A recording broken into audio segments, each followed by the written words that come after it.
aspiration to win of a derby. This was a routine victory. It was another day, another win for Manchester United. And that is what Manchester United need to get back to. Just that standard procedure 2-0 home victory. If Harmison was in charge today, we would have got beaten. Even with the red card. Even with Tottenham getting the red card, I think we still would have had a very hard game of it. No, I completely agree. Not only that, if you'd have had Bruno Fernandes playing in some deep role, Kobe Mainoo would have been nowhere near the starting lineup, Amad Diallo would have been playing as a fullback. Sometimes football's a very simple game, and Ruben Amorim is a complete fraud, a complete imposter. He tried to pull the wool over all of our eyes by being the nice guy. By pretending that the game was played on a different plane that we could possibly understand. He was he was like suggesting that if you didn't understand his ridiculous tactics, it was because you didn't understand football in the perfect way that he did. Amad Diallo was one of Manchester United's best players the previous season. He stuck him at fullback. Bruno Fernandes has been probably Manchester United.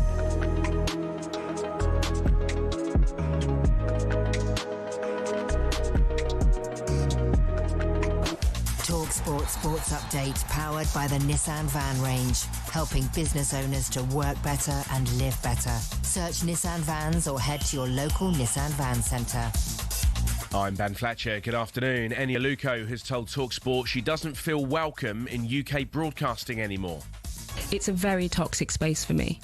And I'm fighting now to just even have an opinion, because there is a feeling that, like, I can't say anything, right, without the sort of instant backlash that comes with the fact that people have already decided they don't like you. The former England striker has come under fire amid an ongoing row over TV punditry. Capped 105 times for her country, Aluko insists it's racist to say she's a diversity hire, but our very own Simon Jordan has accused her of playing the racism card. I think so, yes. Well, yeah, I think to suggest that questioning the validity of DEI and saying that's a racist thought, I think is wrong. You can see the whole interview at talksport.com. On to tonight's action. Spurs are looking for their first league victory of 2026 at home to Newcastle. Is Thomas Frank right to say Tottenham are desperate for a win? Some fans are upset with their manager, but Frank says that's the feeling. If you haven't, how can I say, won enough, or you haven't done, then you do everything you can, and you actually do a little bit more. You work a little bit harder. You just know that's the way out of a tough moment. So that's what I expect from the players. Eddie Howe's also under a bit of pressure. Too early to call it El Sacico? Spurs Newcastle live on talkSPORT 2 from 7. And Bayern's sporting director Max Ebel has revealed the club remain in intensive talks with Harry Kane over his future. The leading goal scorer in Europe, his contract's up in the summer of 2027, with rumours rife of a switch to Saudi Arabia. There's more on the live blog at talksport.com. talkSPORT News. A butcher from Poland has been found guilty of the murder of her girlfriend in Derby more than 15 years ago, and ministers have been told not to copy West Streeting by publishing their messages with Lord Mandelson. There's more from the news team in half an hour. talkSPORT weather with QuickFit. With expert technicians in all our centres across the country, we'll keep your car's inbuilt safety tech in top condition this winter. Book today at quickfit.com. Cloudy for most of us with outbreaks of rain and drizzle. Heavy showers on the way to the south. Hello and welcome to talkSPORT Goals. We're taking you through what should be another busy day of football. Chance to win it! We don't need to do that, guys. I'm going to owe you an apology.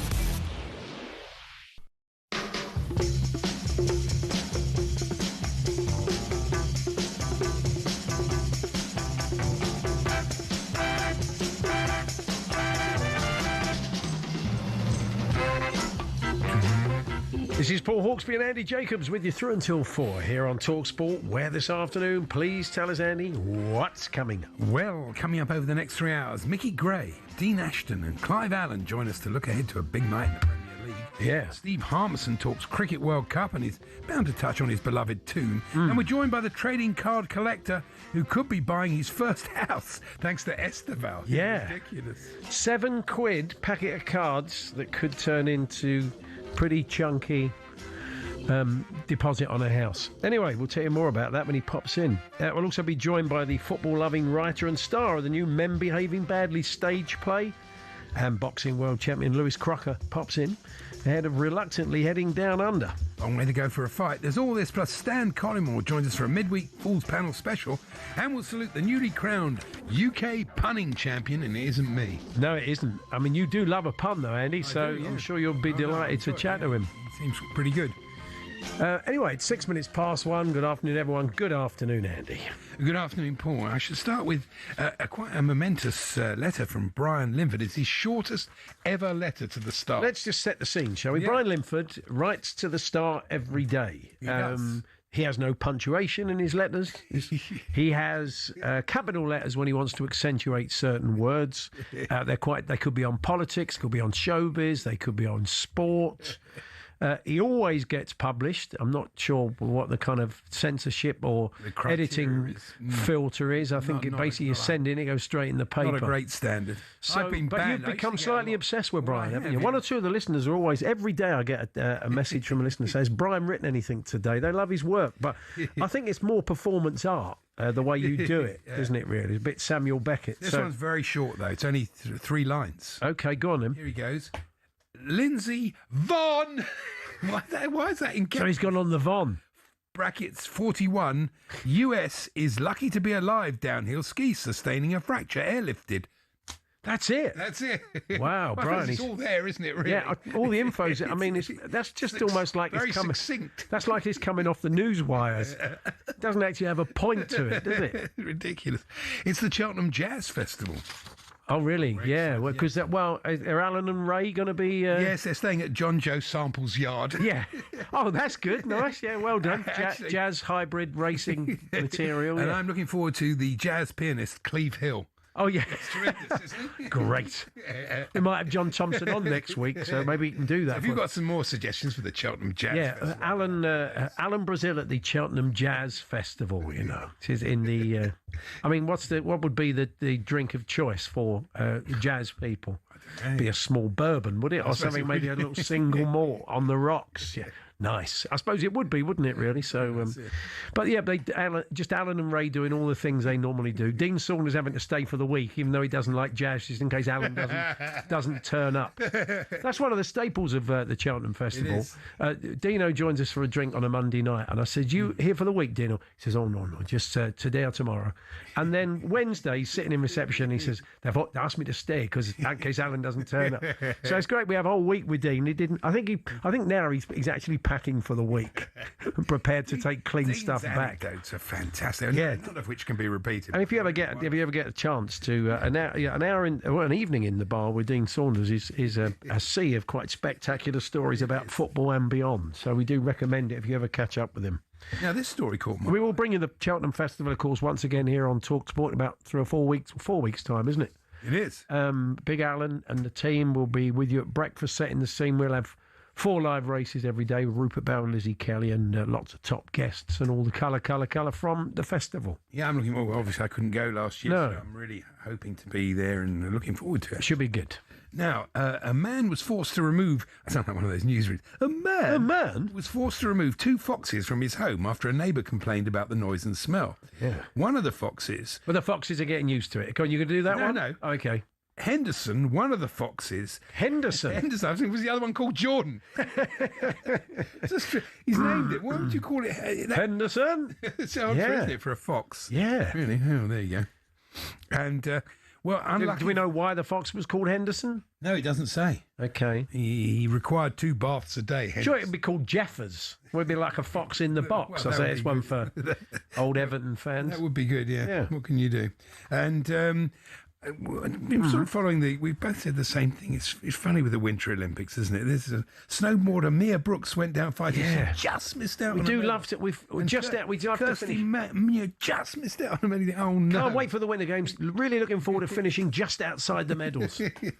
It must be them. There must be nothing worse, mustn't it? Really, when you've worked so hard and I mean, it's great. You're the fourth best in the world. It's a wonderful thing to be, but you don't get anything. You don't get on the podium. You don't get a medal, dear. It must be heartbreaking to finish fourth. Yeah. I think we beg to differ on Lindsay Vonn. She's going to have a pretty major reconstruction of her knee now, and who knows whether that's going to have a sort of going forward cause her issues. But I thought she was right to do what she did. You know, she took a calculated risk and it didn't pay off. You're not so sure, well, right? Sometimes, I mean, I think, it's 2010 when she won her medal. But she was picked on merit. She was there on merit. I know, but 41, you've had a wonderful career. You've won 4 world championships. You're Olympic champion. What's there to prove, really? Well, but it's that old thing: a sportsman or sports person can't give up. I understand it, and look, good luck to her. She gave it a go, and it didn't work out, and it might have been something different. So it's easy to speak afterwards. I hear what you're saying too. Pretty horrible way for it to end for her. Really sad, actually. Yeah. She's okay. So we've got a massive night of football to look ahead to. All the games are going to be on talkSPORT and across the network. So as we said, download the app. It's much easier. So let's run you through them. Chelsea Leeds is on Talk Radio this evening, and it's going to be a slight departure, I think, in the world of commentary. Well, I'm guessing this, but Darren Ambrose and Ian Sam Matterface and Kevin O'Sullivan. No, yes, Ian Danter and Darren Ambrose. But I think Darren will have to say things like, "That was a really fantastic pass there from Calvert-Lewin." And I think Trump's actually doing quite a good job. And Dant's coming back saying, there was a terrific clearance. They're very impressed with that clearance by the Chelsea defenders. And, I think Starmer should stand down. So we're going to have, hopefully, a talking point from the ether and a bit of football as well. With that game on... They haven't run that past Dance and Darren yet, but they're going to have to do a bit of research. Everton Bournemouth is on the talkSPORT app, so if you want to listen to that one, definitely download the app. A request from a listener saying he's driving up to Everton today. Yeah. And could we play Mike Barry's directions from Bournemouth to Everton? I don't know if we can, but I think we can find it because it is. I mean, we play it every Christmas, so we work on the basis that some people haven't heard it, so maybe we can track it down. Yeah, I did see that. He copied me in on that as well. Oh, did he? Okay, yeah, good. It was David Cockram. David, safe journey and enjoy the game tonight. That's on the app. talkSPORT 2, we got Tottenham versus Newcastle. As big a 6-pointer as I can remember from such a big game. Because of the games, not just tonight, but this week, when Leeds in action. Were Leeds to get something from Chelsea? Were West Ham to beat Manchester United? It's a sort of definitive week because if Spurs lose, West Ham win, and Leeds get a draw, whatever, or win, then it's going to look. But if Spurs win, West Ham lose, Leeds lose. Oh yeah, I mean, I think we're going to have a pretty. You'll have a 9-point gap. You're fine. It was interesting. Simon and Jim were chatting earlier on about Tottenham and relegation. I saw Sam Matterface the other day, and he's saying, "You really worried?" And Benty said a similar thing when I spoke to him off air the other day. Yes, I am, because I look at the profile of the team, and I worry if they do get sucked into it, with all the injuries, whether they're going to have enough. I think if you're a fan of the club, then obviously you're worried. But if you're not a fan of the club, you look at it in a slightly different way. Their points per game so far would be enough to keep them up. I think they'll be fine, but look, it could easily go south, so they need to win tonight. Clive Allen's going to join us for a chat. Steve Harmison's popping on as well, but we will talk a bit of Cricket World Cup story so far. England play the Windies tomorrow in their second game after that close call to Nepal. Yeah. We'll have to ask the Army whether he's been part of a cricket giant killing. He must have been along the way. We have over the years. Oh yeah, we lost to Ireland, didn't we, and stuff when it was Holland, and we've lost it. Probably he might have played in that one, mightn't he? Anyway, we'll find out. Clive Allen, as we said, is going to join us. Lewis Crocker, IBF welterweight champion, has got to head down under for his next fight. He hasn't got a lot of time to prepare, so we'll be chatting to Lewis. He's going to pop in. We've got a Falls Panel extra. So if you would like to take part in that, you've got to predict the scores of Tottenham Newcastle tonight, Sunderland versus Liverpool, and Brentford v Arsenal. So we've got a game in the evening. Stan Collymore is going to join us. Ollie Klink representing the commentators, and you could be our panel beater today, representing the talkSPORT listener. So give us a call now. We'll call you back at 3:15. We'll need you for 10 minutes. 03717 22 3344. That's 03717 22 3344. As you say, give us a call. We'll get back to you later and have a chat, and you can give us your predictions on those games. It's true, a trading card, packet of trading cards sold for unearthed an Esteval card that could go for 6 figures. It's amazing. We'll find out why from the trading card experts and the man that picked up that packet of cards as well. Mickey Gray's going to kick us off, though. Manchester United go to West Ham tonight. And we wouldn't be fixating on 5 games and 5 wins unless that bloke was going to have his hair cut. I mean, no one would care about the 5 games, would Not they? particularly. Well, United fans would. Yeah, they would, but it wouldn't be a sort of landmark unless that fella looked like Hair Bear. He was on telly this morning. Honestly, his hair is completely out of control. It's utterly ridiculous.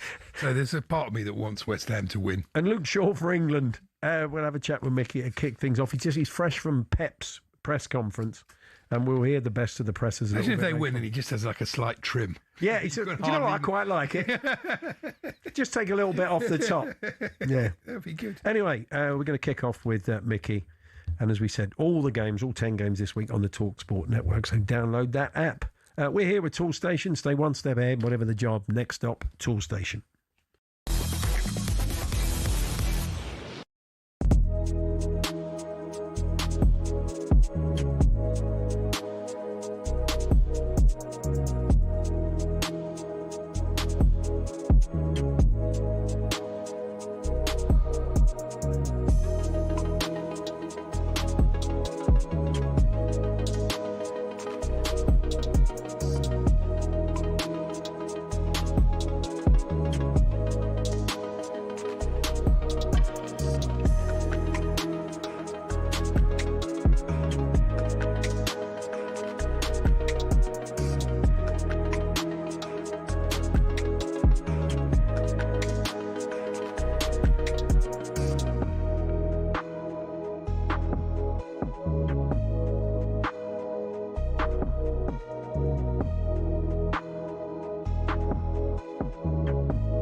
Legendary retired referee Dermot Gallagher joins us here on the show. How are we, Dermot?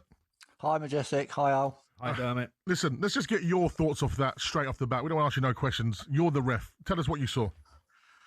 I have to say, I get what Alan says, and I think lots and lots of people will say, give the goal. It keeps 11 against 11. It keeps everybody happy. But when you look at it, there's no doubt whatsoever Szoboszlai is fouled, and by Haaland fouling him, he will argue that stopped him clearing the ball off the line. But you go back, the only reason Szoboszlai gets that far back is because he actually hauls Haaland back. That's the first foul.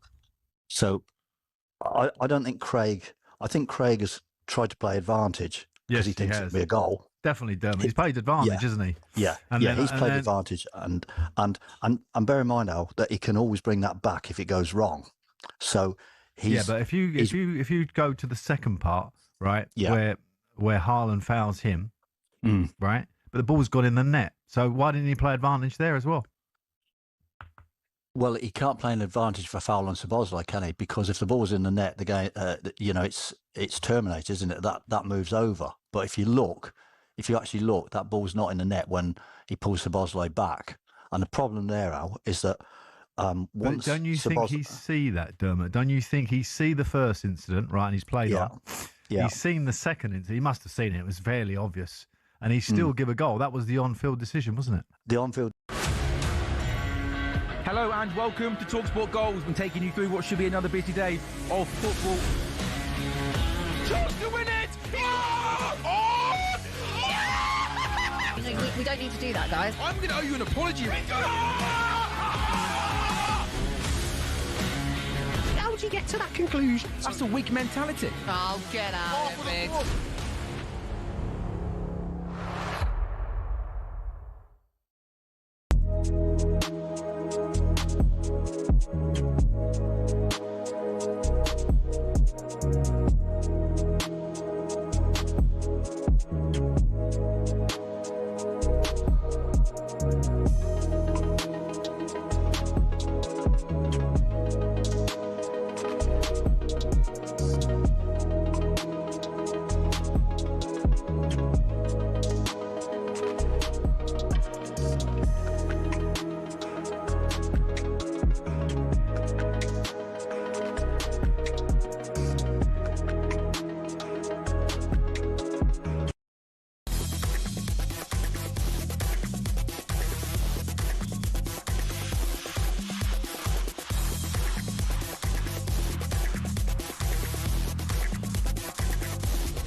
So, big night of football, big week of football, and we're bringing you all the games across the talkSPORT network. West Ham versus Manchester United. Pretty straightforward fixture a few weeks ago, but thanks to Mr. Tottenham, the well-known consultant who's turned West Ham season around, certainly Crescencio Somerville's. This is a tough night for Manchester United, looking for the 5th win that means that bloke can get his hair cut. Joining us now, fresh from hearing what Pep had to say out of their game against Fulham, Mickey Gray. Hi, Mick. Oh, Andy, how are you doing? Not so bad. We'll come on to Manchester United. So, what sort of form was Pep in today? Yeah, he was quite good. He was obviously buoyed after their results at the weekend against Liverpool. And I think he was asked a lot of times about now this title challenge that he's got with Arsenal. They've clawed the gap to obviously 6 points. They play before Arsenal, so it could be 3 points before Arsenal go into that game against Brentford. But he was asked about his squad, and he said, look, we haven't got what we've had in the past. And what he meant was we haven't got a settled squad. And he went on a few times saying, this is 77% a new squad of players. And I'm still trying to find out which players play with other players better in an 11. So that was quite interesting to know that Pep's still trying to work out his best 11 and said there's still more to come. What do you think's going on with Foden, Michael? Because he doesn't seem to be getting a start. Semenya, I'm saying, looks like his shiny new toy. But it's odd, and from an England point of view, a bit of a concern because he was starting to play really well.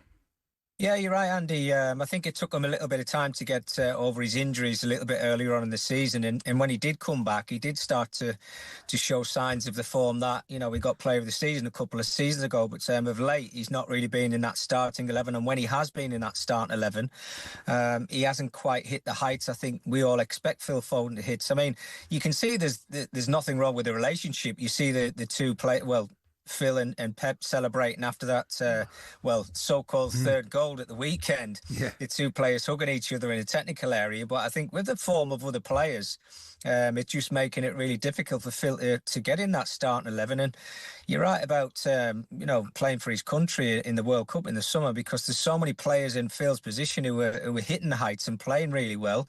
You just wonder if he could be one of those individuals that might not actually get on the plane, which is, it's bizarre to say, but I do think there is going to be some top quality players actually don't get on the plane. I think so too. Somebody who's put some decent performances for City recently is Kuzanov, who, when he first came in, he looked a bit shaky, didn't he? You couldn't quite see what Pep had seen in him, but really quick. This run of games, he put in a really good challenge to stop Spurs going ahead the other week, and I thought he did pretty well the other day. He's trained on, isn't he? I think we're starting to see what Pep saw. Yeah, you're completely right, Paul. And again, he was asked about Kusanov in the press conference, and he just said he's so quick. And he said, let's not forget, he's still a young player, and he will make mistakes as he's moving forward. And he was also asked about the language barrier, and he said, look, he's no William Shakespeare, but he can get by, which got a bit of a chuckle in the press room, to be honest with you. But I think of late, certainly over the last month and a half. And let's not forget, he's had to pair up with different centre-halves on a lot of occasions. So there's not quite a settled two centre-halves. It probably will start to happen now with Mark Gay. I don't know what the fitness of Ruben Diaz is. He might actually find himself out of the team. But on current form, he's probably Man City's best centre-half at the moment. He's going to be there for a long time. He's going to have a great future at Man City. But he's just another one that they brought in, obviously, in that transfer window last season. But there's no doubt in his talent. You mentioned Mark Gay there, and I thought he had a wonderful game on Sunday, and he looks completely comfortable in a City shirt, but the Liverpool fans gave him quite a hard time. It's not his fault, is it, that he didn't go to Liverpool? Liverpool have missed out. He wanted to go. It was Palace who pulled the plug. I mean, it was a bit panto, but it did seem a bit tight to do that to him, really. Yeah, but I think it's football fans, isn't it, Paul? But look, Mark Gay, he was so professional at Crystal Palace, the way he went about his business.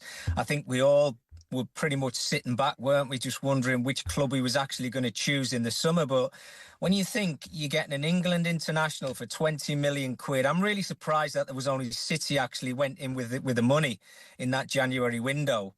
And Mark Gay, as soon as he spoke to Pep, I think he'd obviously went to the training ground. He's seen the facilities. We all know they're incredible. But he said, I think I've made the perfect move for my progression in my career. And his performances so far have been absolutely outstanding.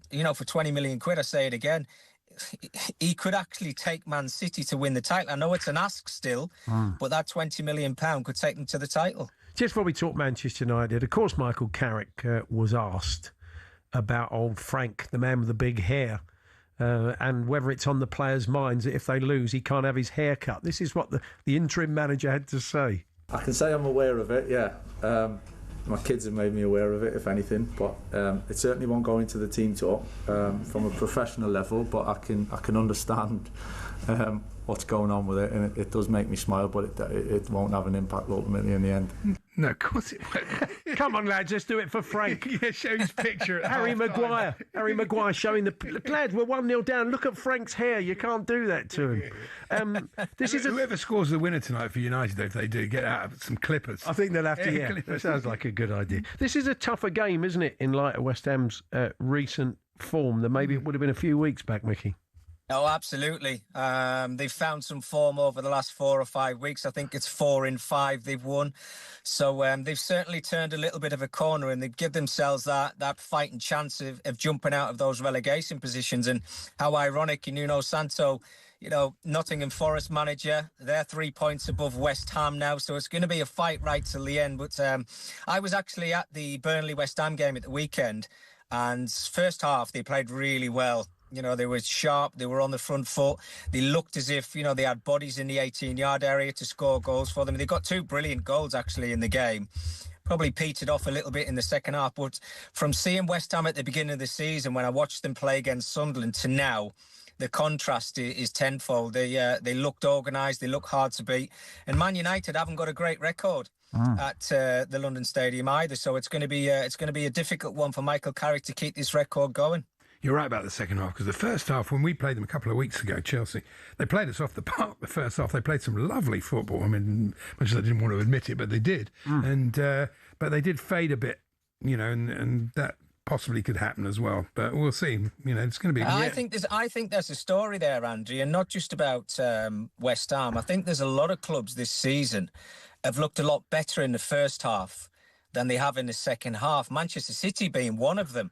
They've tend to struggle to see games out and get over the line. Coming up against Fulham tomorrow, and let's not forget, I think they were 5-1 up against Fulham away, and that game eventually finished 5-4. So they just switch off a little bit. But I think there's certain teams in the Premier League this season have tried to win the game after 45 minutes, but have been given a little bit of a shock at the end of the games. Yeah. Well, enjoy the matches this week, Mickey. Good to talk to you. Thanks very much. Thanks, guys. There's Mickey Gray there, our man up in Manchester, and we'll bring you that game between West Ham and Manchester United. That's live on talkSPORT. That's the later kickoff, 8:15 kickoff. It's 7:30. It's Tottenham Newcastle on talkSPORT 2. We're going to turn to that with Clive Allen next. Everton Bournemouth on the app. And over on Talk Radio, our sister station, you can catch Chelsea versus Leeds. Later on in the show, world champion, IBF welterweight champion, Lewis Crocker popping in to see us before he heads down under. And you'll all remember Men Behaving Badly, the TV series. Well, it's back now with the original writer Simon Nye and a new cast as a stage play. And they're both big football fans, and they'll be popping in to see us later.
On BBC, you've got, I think it was Ellen White, Steph Horton, Nedum Noura.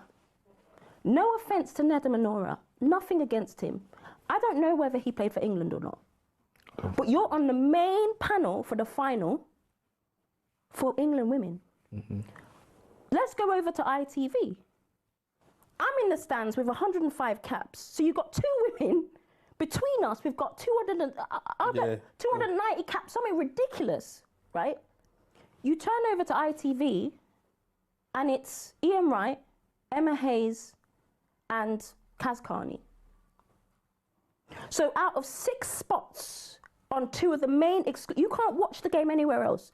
Out of 6 punditry spots, 2 have gone to men. Yeah, meanwhile, you've got 290, whatever it is, I got sitting in the stands. Why are there 4 other women being in these positions? And as far as she's concerned, she's not one of them.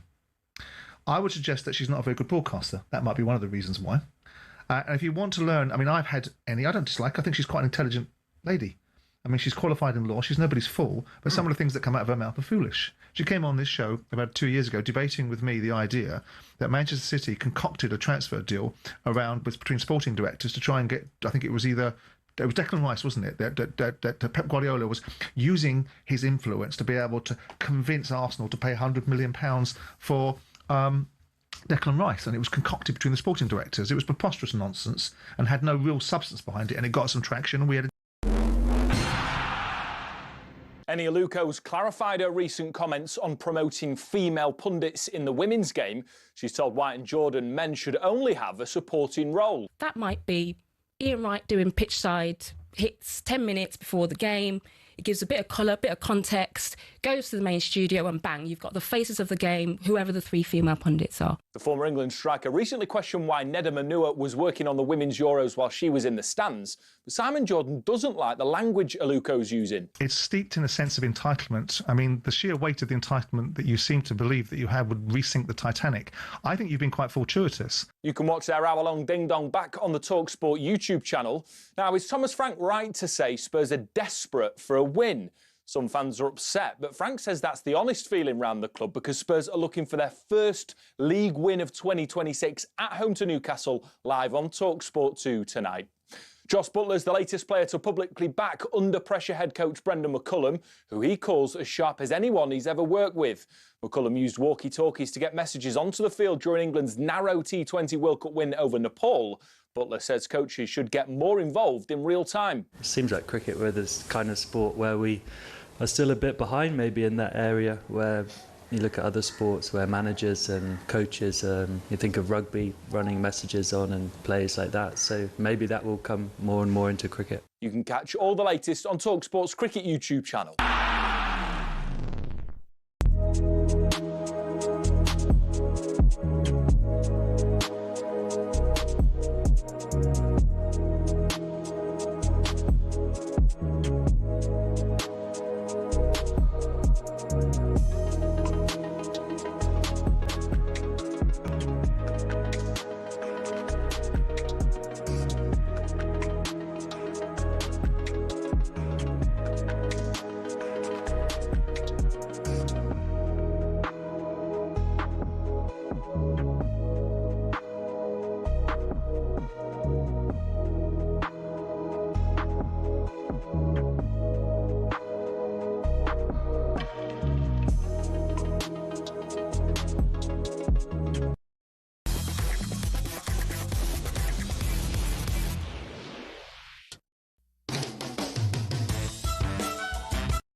I'm properly worried that Tottenham will get sucked into a relegation dogfight, and this week, certainly by Thursday evening, we'll know where we're at. If the crowd are like you, they're going to be very nervous. Well, I think they will be nervous, atmosphere. but the crowd generally, if the team get out there and get on the front, they get behind them, don't they? Have a bit of intensity about what they do, the crowd will get behind them. Anyway, Thomas Frank spoke to talkSPORT ahead of that game, which is live on talkSPORT 2 tonight, was asked about describing his side as desperate for a win. Could have worded it differently, maybe. But I actually think there's something in it. It should be that feeling. It should be that feeling when we haven't won enough. If you haven't, how can I say, won enough, or you haven't done, then you do everything you can, and you actually do a little bit more. You work a little bit harder. You just know that's the way out of a tough moment. So that's what I expect from the players, and I actually think that's what I see from the players. I think they run very hard, and I think That's why I'm so annoyed that we couldn't get anything out of the Man United game, because then it would have been 5 games, and I'm convinced 11 against 11 we would have got something out of it. You need to be desperate, because if you're not desperate, you don't understand the situation you're in terms of you don't win enough, you need to turn it and win enough football game. No, I haven't got a problem with him saying desperate. We are desperate for a win. It's that sort of desperation It's also tips over into fear. Desperate and not lose. I mean, you know, and you got to get something out of the game tonight, I think. I think Tottenham need to win it. I really do. I think they just need to get some ground from the bottom 3. Anyway, let's get the thoughts of a former Spurs striker. Clive Allen joins us. Hi, Clive. Good afternoon, gents. Clive, if you were in a dressing room and the manager used the word "we're desperate for a win," is that, as I say, can that tip over into that sort of desperation? Can that be counterproductive, or do you have a problem with what he said? I understand his feeling, because obviously we're on a terrible run of results in the Premier League. Having not won for so many games. And yeah, I think we do need to win. I think we are now looking over our shoulder. We see that, West Ham have closed that gap from the relegation position. But sometimes when you're desperate, you can't perform in the best way possible. And, there's that pressure. We've seen such a different Spurs in the Man City game, for example. They were tepid in the first half, but they were electric in the second. What happened at half-time? Where did that come from? And you saw the way the crowd responded in the second half. They were magnificent, as were the team, to come back from 2-0 down. We've seen the same in Europe. I mean, the Champions League performances at home have been good. They have been good. And I mean, a lot of the time they've got on the front foot and the crowd have responded to that. One of my frustrations this season, home and away, has been Tottenham's pattern seems to be a big 15, 20 minutes where they have a lot of the ball. There's high intensity. They're winning it high up in the field. They're creating chances. Sometimes they're scoring. Then we see them drop off, Clive. It seems to happen every game. And they let the other team, we saw it against West Ham at home, we saw it against Burnley away, they drop off, they let the other team have some possession, get comfortable in the ball and get back into the game. I mean, it can't be a tactic. It wouldn't make any sense. No, I think that's what obviously the fans, and we're all watching and looking at I think sometimes the intensity in periods of games has been fantastic. And with that, they've created chances. That intensity has been so good in the Champions League that we have got great results. We've created chances, we've taken chances and got good results. That hasn't seemed to happen in the Premier League. Our chances have been limited. If we've got ourselves in front, we've almost tried to protect that, which for the way the team plays, it's not worked. So we need to go on, get a second, take the game away from the opposition and maintain that intensity, which drops off for whatever reason. I really don't know. Tottenham often seemed they were like it a bit under Ange as well. When they're 2 or 3 down, you suddenly see them get a couple of goals back. We had 6 threes and 5 threes and results like that. And with, as you said, City in the second half, it was a completely different game, and it was a game they could and should have won. But it's almost a free hit when you're 2-0 down at half-time and you've not played well. So they need to show that from the start of a game and not go 2 or 3 behind before they start playing. Yeah, absolutely. I think, the crowd enjoyed that second half against City so much because it's almost like they cut loose. They moved the ball forward quicker. They put crosses into the penalty area. Obviously, the cross was fantastic for Solanke's back-heeled goal. That brought the game level, and at that point we could have almost gone on and won it with another chance just after that. So I think that's what the crowd want to see right from the start, not to allow the opposition to almost dictate the tempo of the game with their own possession.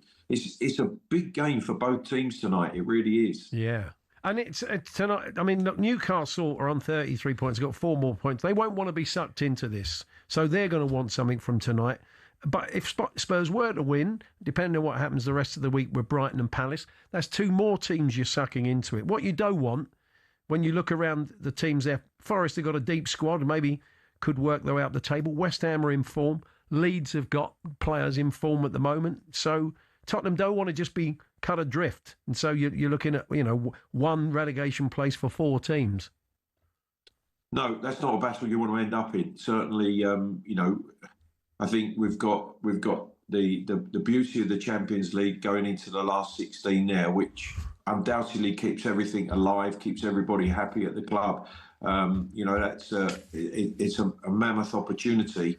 If we because of our high finish in the Champions League, it gives us a real opportunity with a second leg at home. So we've got that to deal with later on. But before that comes along, I think over the next 2 or 3 weeks, we really have to secure our Premiership survival. I think it is as unfortunately as desperate as that as the moment. 3 points, I think, would just calm everything down. Is it possible to win the Champions League and be relegated? Yeah.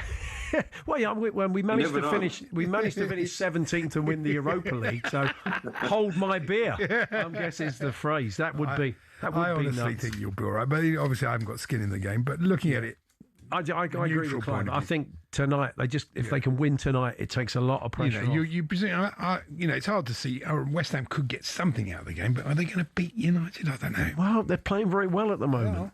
Well, they can. We shall see. Clive, one of the listeners, I've lost their name on the screen. I'll try and get it back. But they said they were watching some old YouTube footage, and they said I happened upon a goal that Clive scored against Coventry for Crystal Palace. I call it the goal that never was. And I think we're going to be able to play it to people if they're watching on Connect TV or YouTube. But Andy was reminding me you did a Phoenix from the Flames with Andy and Skinner and Badil in your back garden, didn't you, off the back of this goal? Yeah, it certainly did. It was quite a strike. I called it sweetly, and it just kept going. It hit the back of the goal, hit the iron stanchion at the back, bounced back down. But the defender, brilliantly, if you watch it, it's unstoppable to strike. One of the best I've ever hit. But watch as it bounces down, it's clearly in. It's hit the back of the goal.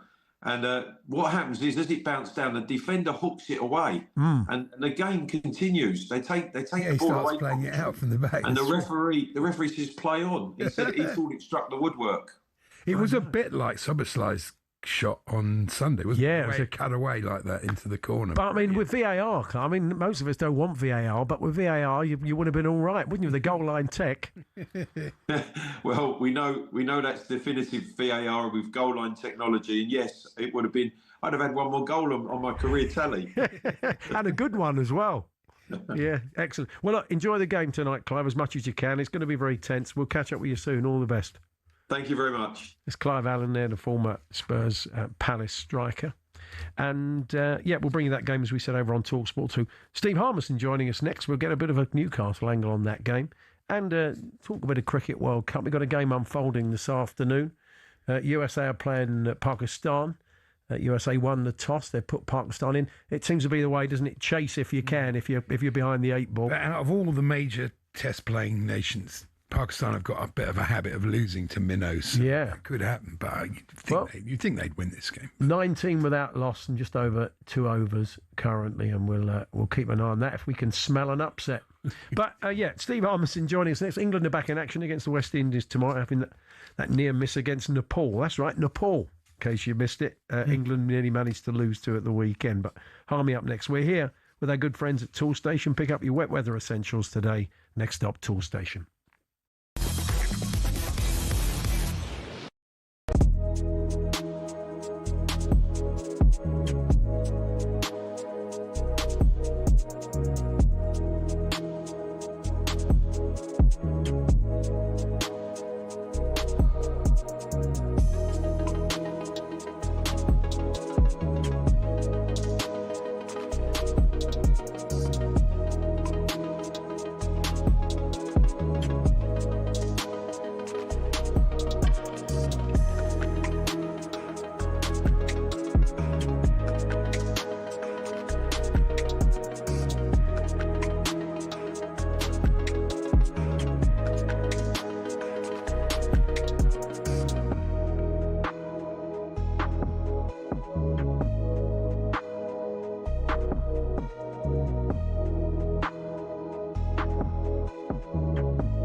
Big statement here, but I think that might just be the worst refereeing or VAR decision we've ever had. No, it's not.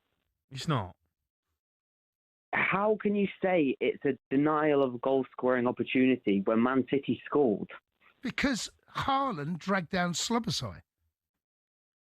Yeah, but Szoboszlai dragged Haaland. Yeah. Haaland dragged Szoboszlai, which is something we see all the time. No, you don't. Not like that.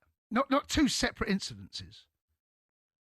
So, okay, so you give one. Yeah. But then you've also got to give the other because there was two incidents. So then how can you give both? So he played advantage, and then Haaland's in the advantage. He does foul Szoboszlai. I mean, you can't get away from it. It's the decision is right. It's the right call. And it's not. By the laws of the game, it's the right call. Yeah, it's the right call. And that's why you can't say it's the worst decision ever. No, it's definitely not. That's because just the rubbish. referee, by the letter of the law, gets the decision right, in terms of the laws of the game.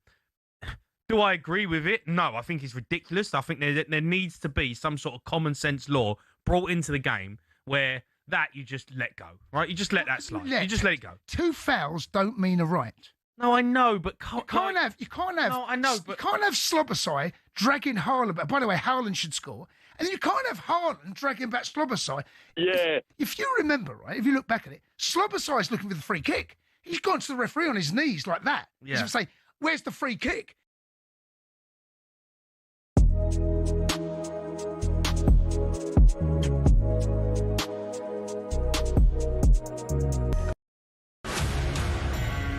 Hello and welcome to talkSPORT Goals. We're taking you through what should be another busy day of football. Chance to win it! We don't need to do that, guys. I'm going to owe you an apology. How would you get to that conclusion? That's a weak mentality. Oh, get out of it.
Hawksbee Jacobs here on talkSPORT. I have my screen back, so it was Darren who said he caught that footage of Clive's non-goal and sparked that conversation. So thank you very much for that, Darren. It's the Cheltenham Jazz Festival. We've always loved the idea of Alan and Ray going down there and doing what they normally do at the Cheltenham Racing Festival, at the Jazz Festival. So you've been getting in touch. Sean in Salford said Cheltenham Jazz horses, Wayne Shorterhead. That's a nice one for the Weather Report fans. Yeah. And Ella Mick Fitzgerald. Just some of the crossovers. Some of the possible crossovers. That. Anyway, former Newcastle midfielder John Joe Shelby was on with Jeff and Ali this morning on breakfast. Heard him. And he was asked about the growing pressure on Eddie Howe. In today's football, it's just like, it's so cutthroat that people forget what he's done straight away. I think there's not much loyalty in football nowadays. Managers are not given time, but for me, he shouldn't be. Like, I see things online where he's being harshly criticised and saying that he shouldn't be in the job, which I think is totally wrong. Because less than a year ago, he won the club's first ever trophy in God knows how long. So I think it's very harsh. Yeah, when was there loyalty in football? I don't actually ever remember that. I don't think there ever has been. No, I don't. Let's be honest. No. Maybe we should start with the football. I'm going to come on to the cricket in a moment because the former England fast bowler, one of our top team here at talkSPORT and big Newcastle fan, Steve Harmison joins us. Hi, Harmy. Afternoon, boys. You all right? Yeah, we're not so bad. What are you making about all the chat around Eddie Howe? I mean, some of it I think some of it's nonsense. I really do. I don't like some of it. I understand some of the frustration because of as one win in 8, and I get on Saturday. Obviously, I had the game. I was sitting in the freezing cold press box and the boos around the ground. I think you well entitled if you don't like, and they did it at the right time. I never got a sense once, even though I had headphones on, I never got the sense once that there was any booing during the 90-minute play. But I think from a fan's point of view, if you were disappointed, I think the team can take it. I think the manager can take it if you vent your frustration. But I think when I see things like John Joe just said there online, I just wonder where people are coming from, because Eddie Howe hasn't hit his ceiling level. He really hasn't. I mean, if you look at it, he's been in job for 4 years. He's had three different chief execs, maybe more. He's had 3 different directors of football. He's had 4 windows where he wasn't able to spend a penny. I mean, the chief exec spoke to Jim White halfway through last week, reiterated saying, we want to be the best team in the world by 2030. We ain't spending any money in January. Mm-hmm. So that if Eddie Howe's listening to that, he must be scratching his head thinking, what on earth's going on? So, yeah, I mean, I get the fans' frustration. It isn't great at this moment in time. They've been fighting on 4 fronts. The squad's nowhere. I think in the summer we spent a lot of money. I think Newcastle, improved the squad but didn't improve the 11. And I think that's a frustrating thing from Newcastle's point of view. I don't think we found a replacement for Isaac. And the players that have come in haven't quite hit the ground running from the amount of money we've spent. So the fans are very right to be frustrated that players haven't done their jobs properly. But I think anybody that questions the Eddie Howe, I mean, we seen a banner, didn't we? It was, I'm paraphrasing it. We don't expect a club that wins. We expect a club that tries. I don't think anybody at that football club can question how hard Eddie Howe is trying to help Newcastle be the best version of Newcastle. And I get a little bit upset when I hear and see disgruntled fans call him for his head for what he's done in 4 years for the football club. And just to finish off on that, Luke Edwards wrote in the Telegraph, a good friend of mine, Luke, from the Durham cricket days, and he wrote about we hounded out Kevin Keegan got a little bit of hounded out. So Bobby Robson definitely got hounded out. And look where we ended up. You know, nothing against the likes of Graham Souness and Sam Allardyce and Glenn Roeder and people like that. We're onto a good something here. Stay patient with Eddie Howe. And from a fan point of view, just a purely fan point of view, I think if we stick with Eddie Howe, we'll get rewarded come the end of it. I've been surprised by Visser because I saw a lot of him at Brentford. He's lethal. I mean, obviously he had a bad injury and it's taking him time, but he's got goals in him. He just needs to start scoring. Well, he's playing against his old gaffer tonight, so we know the old rule of the X could come up, couldn't it? Yeah. I mean, I'm just saying to Clive Allen that Newcastle will not want to get sucked in. They won't want to be another name that people are saying, oh, could they go down? It seems very unlikely, but if they don't win tonight, they're suddenly in that pack, which they won't want, of course. No, they won't want, and I think that was the frustrating thing on Saturday. You beat Brentford, you go above Brentford in the league, you lose, and then you lose tonight. They've had some bad luck. They've had some injuries at bad times. You're talking about Johan Wissa. I think this is, especially when I'm talking about a preparation point of view, I've been very, very critical of England, Australia in the Ashes and how badly England prepared for that. If you don't have a pre-season as a player, and you're constantly playing catch-up, then all of a sudden, you do look... I mean, he was towing a caravan at some point during that first 45 minutes against Brentford. He just looks as though he's not up to speed, he's nowhere near sharp enough. And that has a knock-on effect of confidence, especially when you're playing in a stadium like St James's Park. I mean, I think Anthony Elanga struggles a little bit about the enormity of what that stadium is sometimes when things aren't going well and the confidence. So Newcastle will need to get a grip with that. I think Joe Linton's a big miss for Eddie Howe and for Newcastle driving the club forward. And some of the forward players, like Sir Jacob Murphy and Anthony Gordon, haven't been to the level that they were last year. You can blame the manager, but when the players aren't playing as well as they were last year, and they're playing 3 times a week, confidence is not as high. I think that has a ramification and knock-on effect, and that's where I think Newcastle find themselves. The stuff around Tonali isn't helpful either. No, that's true. Game live tonight on talkSPORT 7:30 kickoff. Harmy, England back in action tomorrow against the West Indies in the T20 World Cup after that scare against Nepal at the weekend. Do you remember a giant killing? You were on the end of a cricketing giant killing? Yeah, I was. I was on the end of a big one in Holland, I think in 1999. Oh, yeah. I'll never forget David Boone's face. We lost to Holland, the great man, David Boone.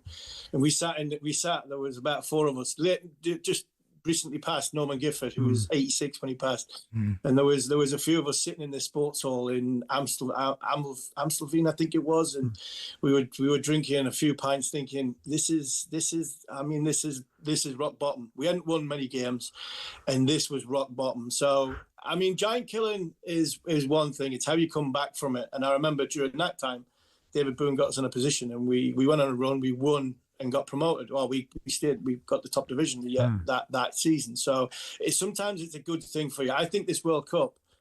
Do you know what? I was worried about 20 teams and some of the minnows in it, because I thought by the time we got to the knockout stages, we're going, I'm fed up with this World Cup. It hasn't been very good because there's been too many one-sided games. But the likes of Nepal, the cricket mad country of Nepal, they're onto something special over there. And it wouldn't surprise me if they're the next Bangladesh, Sri Lanka, Zimbabwe to come into the test arena. And we've seen Pakistan against the Netherlands. So there's a lot of the lesser sides giving the big boys a game. But I think from England's point of view, it's all about winning now. Forget performance. What's happened with Australia has dented even that format of the game's confidence. And I think it's about winning, and winning becomes a habit. And if they can beat the West Indies, then go and beat Scotland and Italy, they can give themselves a good chance in the Super 8s and potentially get to the semi-finals. Yeah, observers noted that Brendan McCullum actually took part in coaching. That's right. Actually doing something other than saying, go out there and express yourself. The walkie-talkie. We can have a quick one on this because we're nearly out of time, Harmy. But yeah, the walkie-talkie's out. So you think this is the start of a new sort of more hands-on approach from Brendan McCullum? Yeah, possibly. I know during the 2020 World Cup, Owen Morgan was using sort of numbers. They had a formula and numbers and with the analysts and stuff like that. Bob Woolman, 99 World Cup, had Hansi Cronje, an earpiece in Hansi Cronje, which obviously got taken out and thrown out. My worry is Harry Brook having the walkie-talkie and having the right channel on. I mean, that would be my concern. I mean, Brendan McCullum's talking to Harry Brook, but I wonder what Harry might be listening to music rather than listening to Brendan. He might be on the cab picking up Harry from the Wankhede Stadium, going back to the hotel. He might have the local cab company on. Yeah, it wouldn't surprise me. But yeah, we've been critical of Brendan McCullum. I was in Sri Lanka, and we talk about being hands-on, things that we don't see. Brendan McCullum works very hard with these boys before the game, in days leading up to it, in field and practices, in nets, and everything that goes with it. I'm not going to knock. I've been critical of Brendan, so I'll stick up for him there. When it comes to game day, it's very relaxed. It's about you should know your job now, go out and perform. But the 2 or 3 days leading into it, he is very, very hands-on. And I think one of our podcasts, me and Scott Taylor did, it showed you England doing the fielding session, and Brendan McCullum was, he was the one that was driving it. So, I mean, I've had a go at Brendan quite a bit this winter, but I'll stick up for him when it needs to be stuck up for. Yeah. England just need to keep winning. If they do, then it sort of, one, builds team confidence, two, just alleviates a little bit of pressure off the coach. Well, I'd say enjoy the game tonight, Harmy, but I wouldn't mean it. So, but we'll catch up with you soon. Thanks very much. Good afternoon, gents. There we are. That's Steve Harmison there, former England fast bowler and Newcastle fan. And he'll be part of the Following On podcast a little bit later on, which the boys will be recording ahead of the West Indies game, reflecting on Nepal and all the other stories from the World Cup and the world of cricket. And that's going to be on the talkSPORT Cricket YouTube channel a little bit later on today. I think they're recording our Talk Boxing podcast today, and Lewis Crocker's part of that. The IBF welterweight champion. He's going to pop in and see us. He's off to Oz for his next fight, which I don't think was the thing he particularly wanted to do, but he'll be telling us how that came about. We're going to be joined by two of the people behind the new stage play of the famous 90s sitcom Men Behaving Badly, and the UK punning champion, not the world's. I think he's going to the world's next. Yeah. Will be joining us, having been freshly crowned last night. Plus, a Falls panel, Tottenham v Newcastle, Sunderland, Liverpool, Brentford, Arsenal. We're doing a midweek special with Stan Collymore and commentator Ollie Klink 03717 22 334. Call us now. We'll call you back at 2:45. You just need to predict those games.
I don't see. I look at Arsenal and I've watched all the games because I'm waiting for them to slip up, and they can just change it. They can bring 5 players off the bench who should have started, and I think it's look. As much as none of us want Arsenal to win it, we just have to accept that it's their year, and they've been building it for 5 years, and it's their time. Yeah. And it's not because I think Arsenal are particularly great. That this Arsenal side won't go down as a great Premier League team. They won't even be in the top 10. Right, it's because the chasing pack are not good enough. You know, Chelsea are not ready. Liverpool, and what's happened to them? City, I'm amazed we're second, if I'm being honest. Just going back to, you mentioned the Carabao Cup final. Is that round about the 11th or 12th? That final is before you play them at the Etihad, right? In the league. Well, look, this is the dream scenario. Is we beat Fulham on Wednesday and we get it to 3 points, and somehow Arsenal slip up. And then we're 3 points behind them when we get to Wembley and we beat them. Yeah. Now, if that happens, right, that throws a grenade into it all, and it energises City, and Arsenal fans will start panicking. But I got to say, I just do not see Arsenal dropping points. They never, they had their back 4 out for a month and never conceded a shot. Now, the only thing listen, no. But I've seen championship winning teams, right, at City. I've seen all 8 of them, whatever it is we've won. This isn't one. This is not one.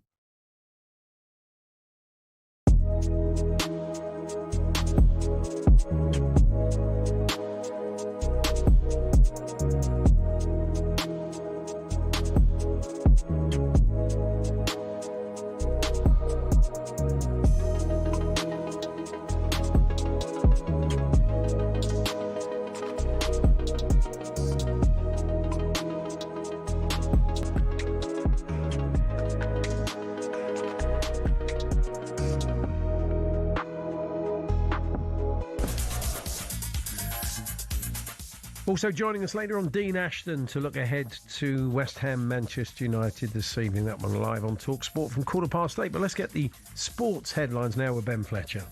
talkSPORT Sports Update, powered by the Nissan van range. Scoring a winning hat-trick of performance, payload and price. Search Nissan vans or head to your local Nissan van centre. Good afternoon. In an explosive encounter on talkSPORT, Eni Aluko has defended her recent comments on female pundits in the women's game. The former England striker has told us men should only have a supporting role. That might be Ian Wright doing pitch side hits 10 minutes before the game. It gives a bit of colour, a bit of context, goes to the main studio, and bang, you've got the faces of the game, whoever the 3 female pundits are. In a wide-ranging conversation, Aluko says she's taken herself out of the firing line and is having a break from broadcasting. Our very own Simon Jordan doesn't like the language Aluko's using. It's steeped in a sense of entitlement. I mean, the sheer weight of the entitlement that you seem to believe that you have would resink the Titanic. I think you've been quite fortuitous. You can watch the whole thing on the talkSPORT YouTube channel. Next, Thomas Frank has told talkSPORT, despite what the fans may think about the phrasing, desperate to win is probably the long and short of it at Spurs right now. And of course, when you haven't won enough, you need to be desperate, because if you're not desperate, you don't understand, how can I say, the situation you're in terms of, you don't win enough, you need to turn it and win enough football game. Tottenham host Newcastle live on talkSPORT 2. You can also hear the games at Stamford Bridge, the Hill Dickinson and the London Stadium across the talkSPORT network. Finally, as sharp as anyone he's worked with, Josh Butler's the latest player to publicly back under pressure head coach Brendan McCullum. McCullum used walkie-talkies to get messages onto the field during the narrow T20 World Cup win over Nepal. Butler says coaches should get more involved in real time. It seems like cricket we're this kind of sport where we are still a bit behind maybe in that area, where you look at other sports where managers and coaches, you think of rugby running messages on and players like that. So maybe that will come more and more into cricket. There's more on the talkSPORT Cricket YouTube channel.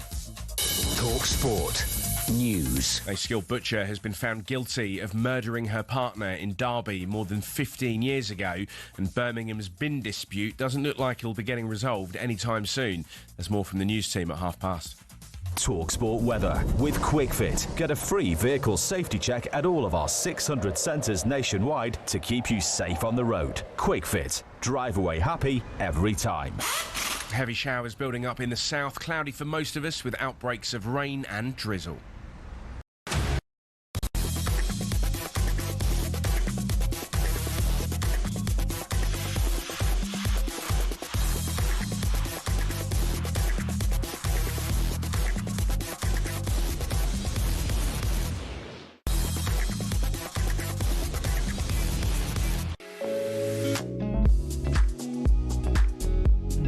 Good afternoon, Paul Hawksbee, Andy Jacobs here on talkSPORT. Lewis Crocker, world champion boxer, joining us later on. His next fight will be on the Gold Coast somewhere, so we'll be chatting to him, find out how that has come about. Simon Nye, the writer of Men Behaving Badly, has brought it back as a stage play, the old 90s sitcom. And Matt Howden is one of the stars. They're popping in to see us, both big football fans. And just a reminder, it's a Falls Panel midweek extras. There's a full programme. Stan Collyer and Ollie Klink going to join us.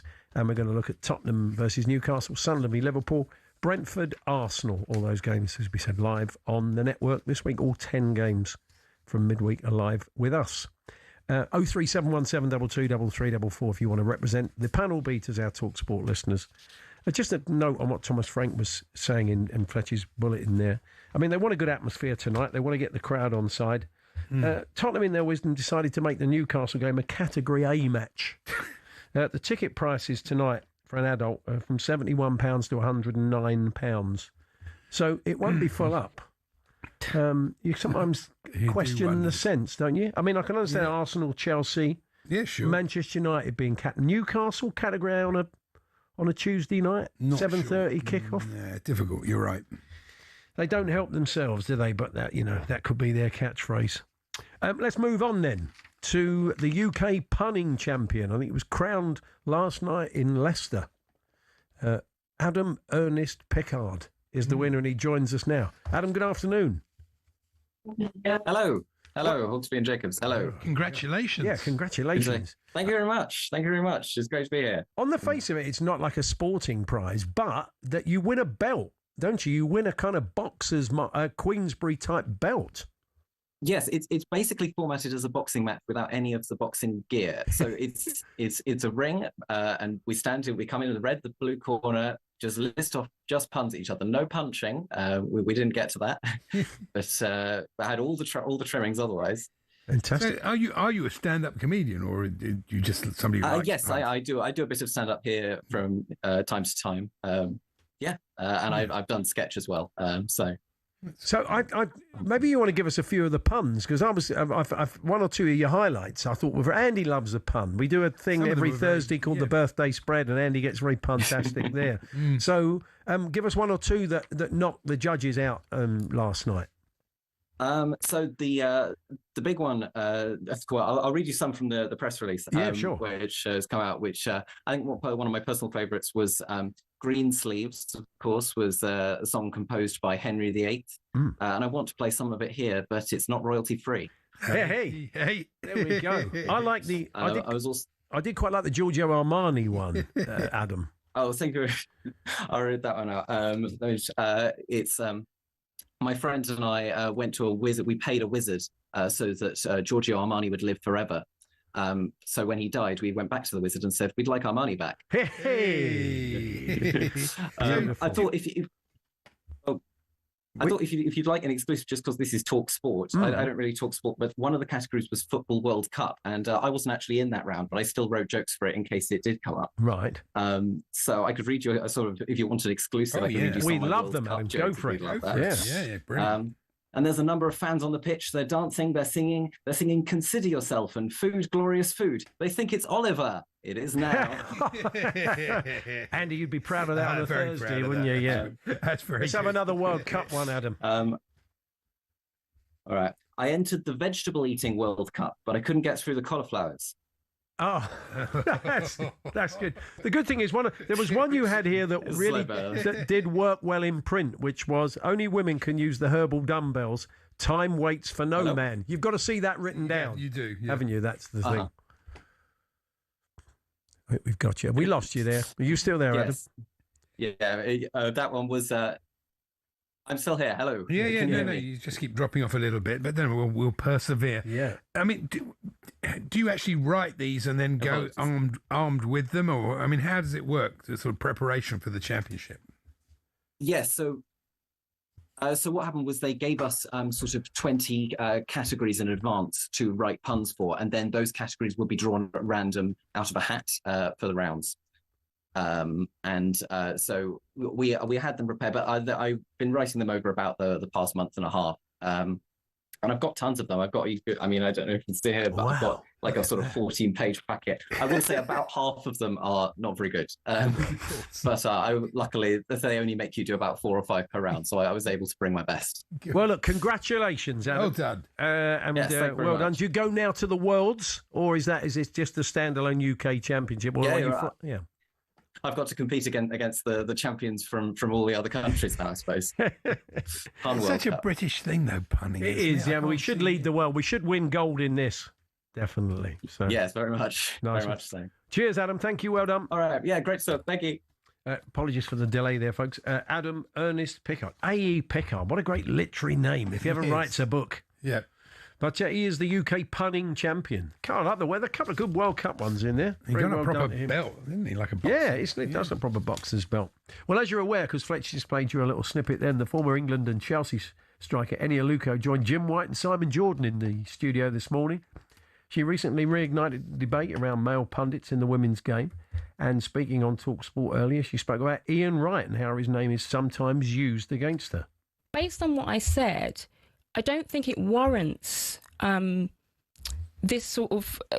and people have weaponised his name against me for the last 9 months, and I'm a bit fed up of it, because I'm like, listen, I've done everything I can, privately, publicly, to try and, re-establish a relationship without having any skin in the game. I don't need to be picked at this moment in time. Yeah, but Eni, you were the one that said it. Of course, but I fully expected Ian to use his influence to keep me on in the game. I've seen him do it with others. He did it with Lineker at the BBC. Yes, you said it. Well, you're still saying it. Well, I apologise for I think we're talking about two different things. The interview that I did with Women's Hour, where I said, Ian is aware of just how much he's doing in the women's game, and we have to be conscious that the pathway for women isn't blocked. Right? That was the sort of headline comment. That was what I apologised for. Yeah, that was Eni Aluko. You can hear the full interview on the talkSPORT YouTube channel or the Outspoken podcast. It was quite a long chat, very interesting chat, quite combative between Simon and Eni as well. So go and check it out wherever you get your podcast. So the talkSPORT app really is the easiest way to click through and listen to all the games as well this evening. It's Paul Hawksbee and Andy Jacobs here on talkSPORT. Still to come, Lewis Crocker popping in, the IBF welterweight champion, to see us, and a Falls panel to come, and Dean Ashton joining us later on, and the man who bought a pack of £7 trading cards and turned it into a pretty chunky deposit on a house. He'll tell us how later on in the show. We're here with Tool Station. Stay one step ahead, whatever the job. Next stop, Tool Station.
My view of punditry is when I listen to a pundit, whoever that pundit might be, whatever they may be, whether it's male, female, black, white, yellow, green, it's do I learn something from them? Do they engage me? Do I find them interesting and entertaining?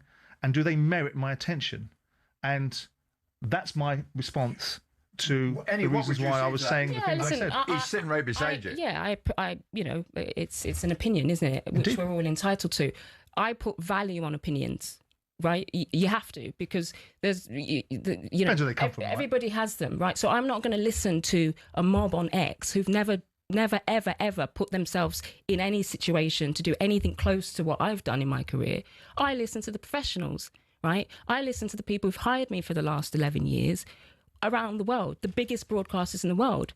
By default, if I'm working with the people who are considered the brilliant broadcasters, then if I'm in the same team as them, next to them, then by default, I'm considered also a brilliant broadcaster. So I take everything you're saying, but the reality is I've been good enough for 11 years, right? And as I said, I'm the person that will go and seek out feedback for someone to go, I think you're struggling. It's never happened. See, the language that you use, Eni, is, to me, it's steeped in a sense of entitlement. I mean, the sheer weight of the entitlement that you seem to believe that you have would resink the Titanic. I think you've been quite fortuitous. I think because of initiatives like DEI, they've allowed people to be put into positions in the men's game that I don't think they've merited. And now that sort of seeds an attitude that you become a stalwart in the women's game.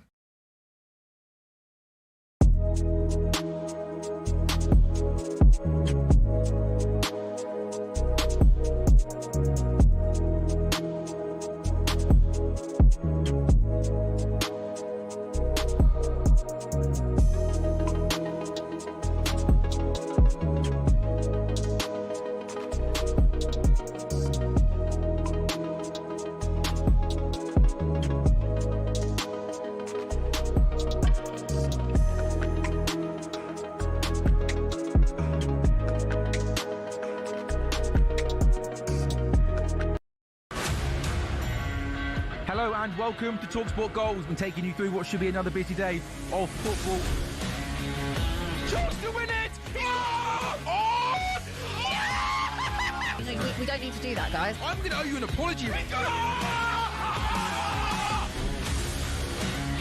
How would you get to that conclusion? That's a weak mentality. Oh, get out of it.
Thoroughly depressing comments in my ear from the producer. I know, I heard. I said we should have dug out the Men Behaving Badly music for our next guest. He said, I don't know that. I was born in 1996. Just get out. Get out. The last show went out, and this really does make you feel old, 28 years ago, 1998. But it is back as a stage play at the Barn Theatre in Cirencester. And joining us now, the writer of the original series and the play, of course, and that's Simon Nye, and he's joined by Matt Howden, who is part of the cast of the new play. Good afternoon, guys. Good afternoon. Wow, does it feel like 28 years, Simon? I feel like I should be just counting it to make sure they got that right, because it does feel like that's wrong. Surely, mind you, a lot's happened since then. So yeah, fair enough.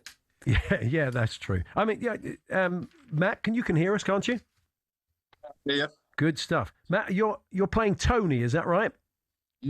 Fantastic. Yeah, I'm playing Tony. Remind me, was that Neil? That was Neil Morrissey. Yeah. Did you have you gone back to the source material, or are you coming at it afresh? Yeah, we went back to the source material. We've tried to encapsulate qualities of the original cast as best we could. So yeah, because it started life as a novel before it was a sitcom. So read the novel, watched all the shows. But yeah, it's been interesting because I actually, funny enough, I wasn't born until I was born in 1990. So I remember it being on, but I don't remember much more of it than that. So it was a bit of a rediscovery for me as well. That's a bit depressing for you, isn't it, Simon? You're working with all these people that barely remember it. Just working with kids, I know, but Matt particularly. Well, they're all good, but he's really studied the form, and he's really he's nailed Neil Morrissey. I hope in the nicest possible way. I hope Neil agrees as he is planning to come and see the show.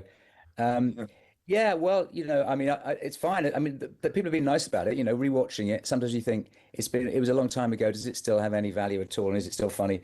But I mean, obviously, people would say nice things to me. But I think it holds up mainly. Does it come with a trigger warning like everything else does that was in the 90s? There is an official one, I think, because there's a bit of smoke actually in the show. Okay. No, we're actually we do swear more than in the sitcom because obviously we weren't allowed to say anything at all rude back then on BBC One, but we brought a modern angle on it, but I hope it's got all the qualities of the old show. So you've picked it up kind of a year after the last show ended. Was there a temptation to join them now? I'd be interested to see I don't think Dorothy or Deborah, Caroline Quinn and Leslie Ash would have been about 1,000 feet of them these days, all these years on. Well, I don't know. We tried to make the relationships, believable for various reasons, and Leslie Ash's Deborah was kind of damaged in her way, although she wasn't as daft as the men. It's true. But no, I did think about doing, visiting the guys again all of them in their 60s. But in terms of going to see the show, you really want to give people what they want, and that was sort of, a bit of nostalgia, a bit of just going back to people they know and hopefully enjoyed. But we do have a contemporary element, which I won't give too much away, but we see future Tony. So that we do acknowledge that things have changed a lot in the last nearly 30 years. And so we look into that a little bit. I just see him now looking kind of effectively the same, just a lot more line, but with a big old Derby, big old beer belly on him. So I wonder, I can assure you that Neil is in good shape and there's no beer belly. I'm not having a go at Neil, I'm having a go at Tony. Oh, fine, yeah, right, yeah. Well, I can't see much of they're the same person. Yeah, I guess, yeah. But when you think of the original cast, the people you selected, they've all gone on to be fantastic careers, and they're still top of their game. It's true. Yeah, I mean, they were they weren't completely unknown when we started the show, but we've all benefited from the show. I know for a while, I think Neil and Martin particularly got tired of people shouting out vans, windows at them, and assuming that they were the same as their characters. But that's the price you pay for a little bit of public, recognition. Matt, it obviously was incredibly popular, and the people turning up to watch it in Siren Sister had loved this series. So there is a kind of sense of responsibility to give them what they want and do the characters and the writing justice, I guess. Yeah, absolutely. I mean, it's a fine line creatively because you want to do them justice, but you also need to. This is Men Behaving Badly, the play, so it needs to exist in its own right as well. So it's finding that balance. It's quite a thin margin, but it's been good fun. It's good fun exploring it, and we've been really lucky with the audiences we've had at the barn. They've really enjoyed it, and that's when the play works at its best, when it's treated as a night out. I think there is a weight of responsibility with these classic British sitcoms because they are much loved, and I think one of the reasons they are much loved is because people didn't discover them in the theatre. They discovered them through their television sets in their living rooms. People have been working all week and come home and want to have a laugh, and they stick these things on for a bit of escapism, and that's why they reached massive audiences that they did, and they have the love that they did. So when you bring them back, you do feel that weight of responsibility. But so far the audiences we've had have really enjoyed it. Here we are on talkSPORT then, Matt. You're a football fan. Who's your team? So I follow the football like I follow the weather. Right. So I keep in touch with it, but it doesn't change my life. Okay, But I'm well, that's a good, healthy way to be. I'm a big boxing fan. Ah, okay. So, yeah, I want a big congratulations to Josh Kelly, by the way, the North East's new IBF light middleweight champion the other weekend. Very good win. Yeah, that's right. Yeah, we're going to be chatting to Lewis Crocker very shortly from the world of boxing. But yeah, that was a great win for Josh Kelly. And Simon, you wrote an animation series, didn't you? Football related one a few years back. Yeah, Warren United a few years ago. Which was a kind of homage to football fandom, really. And might have to dig deep to find it, to watch it. But it's on YouTube. We found some episodes on YouTube. Yeah. Oh, good. No, it was. I didn't write all the episodes, but it was done with love and with enthusiasm. My fear would be that you'd kind of test me on football because, like Matt, I'm glad it's there. I grew up being fanatic about Brighton, and but there's a lot of names to remember, and people keep changing clubs. I can't keep up. You sound like when Jack D was on with me and Charlie a little while ago. He said when I was growing up, I was nominally a Southampton fan. And he said, I learned all the players' names, and then some of them left, and they expected me to learn new names. And I thought, I'm not doing that. It's a bit like, when people ask you how old your kids are, and it just keeps changing. How are you supposed to remember these things? Exactly. Well, guys, we wish you well with the play. It's on at the Barn Theatre. It's already got underway, and it's on until Saturday, March the 7th. Simon, if all goes well, plans to sort of take it on the road? Yes, take it on tour, the West End, if we have a great response. But no, we hope to take it out on the road. But go to the Cotswolds. It's a lovely theatre, and it's not far away, surely, for anybody. Of course not, no. Good to talk to you, Simon. Great. Thank you, Matt. Thanks, guys. Thank you, cheers. All the best. There we are. Simon Nye, Matt Howden. Matt's playing Tony. Men Behaving Badly to play Simon was the original writer and the writer of the play. We got a Falls Panel extra coming up, as we've got the full programme and 10 games on the talkSPORT network this week. And Stan Collymore is going to join us, our commentator Ollie Klink.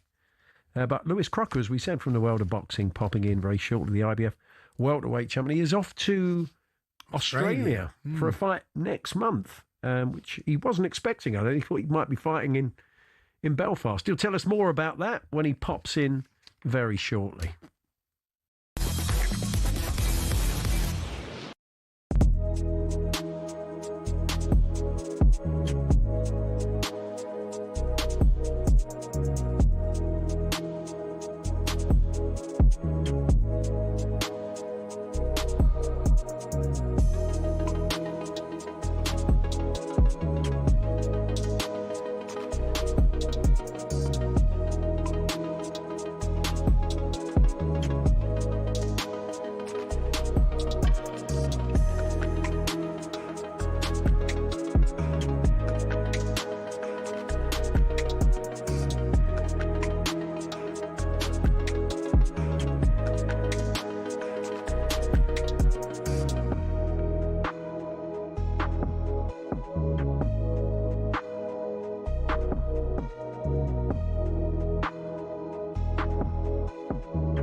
Romero does what he does. Right, ridiculous tackle. Thomas Frank cannot be blamed for that loss at Man United. Now, he can be blamed for leaving the armband with him or not getting in his head to behave better or control his emotion. That's partly the manager's job. But for Romero to do that after the ridiculous social media stuff, which I still don't understand. What the hell? He should have been fined 2 weeks' wages for that and probably dropped if they had more players fit and left if they had Danso fit. Well, just right. Because what is he actually saying there? If he's saying to the hierarchy, we haven't got enough players. I mean, is he absolutely stupid? I mean, forwards, Muani, Richarlison, Odobert, Solanke, Madison, Simons, Kudos, Kulusevski, Tell. Forget if you think they're good enough. There's loads of players. Midfield, Sarr, Gallagher, Bergvall, Gray, Bentancur, Paulinho. Now, they've got more forward options than any other team in the Prem. So what's he saying? Now, if he'd have come out and gone articulately, I think we've got to have a look at the medical staff. or the coaching. Something's not right. The pitches. We can't have that many players injured. Something's not right here. Something's got to be looked at. Someone upstairs has got to look at what's going on with all these injured players. How can we have that many injured players? That's ridiculous. I'd go strong, but maybe he's got a point. His point, there's no substance to the out. There's no intelligence with it, is there? No, because they've got more players. They've got more options in forward play. They've got, I've just named 9. It's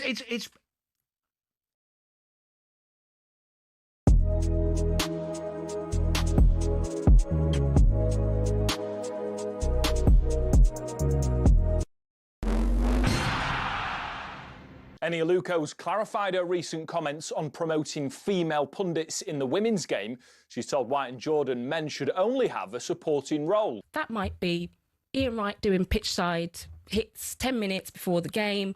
It gives a bit of colour, a bit of context, goes to the main studio and bang, you've got the faces of the game, whoever the 3 female pundits are. The former England striker recently questioned why Neda Manua was working on the Women's Euros while she was in the stands. But Simon Jordan doesn't like the language Aluko's using. It's steeped in a sense of entitlement. I mean, the sheer weight of the entitlement that you seem to believe that you have would resink the Titanic.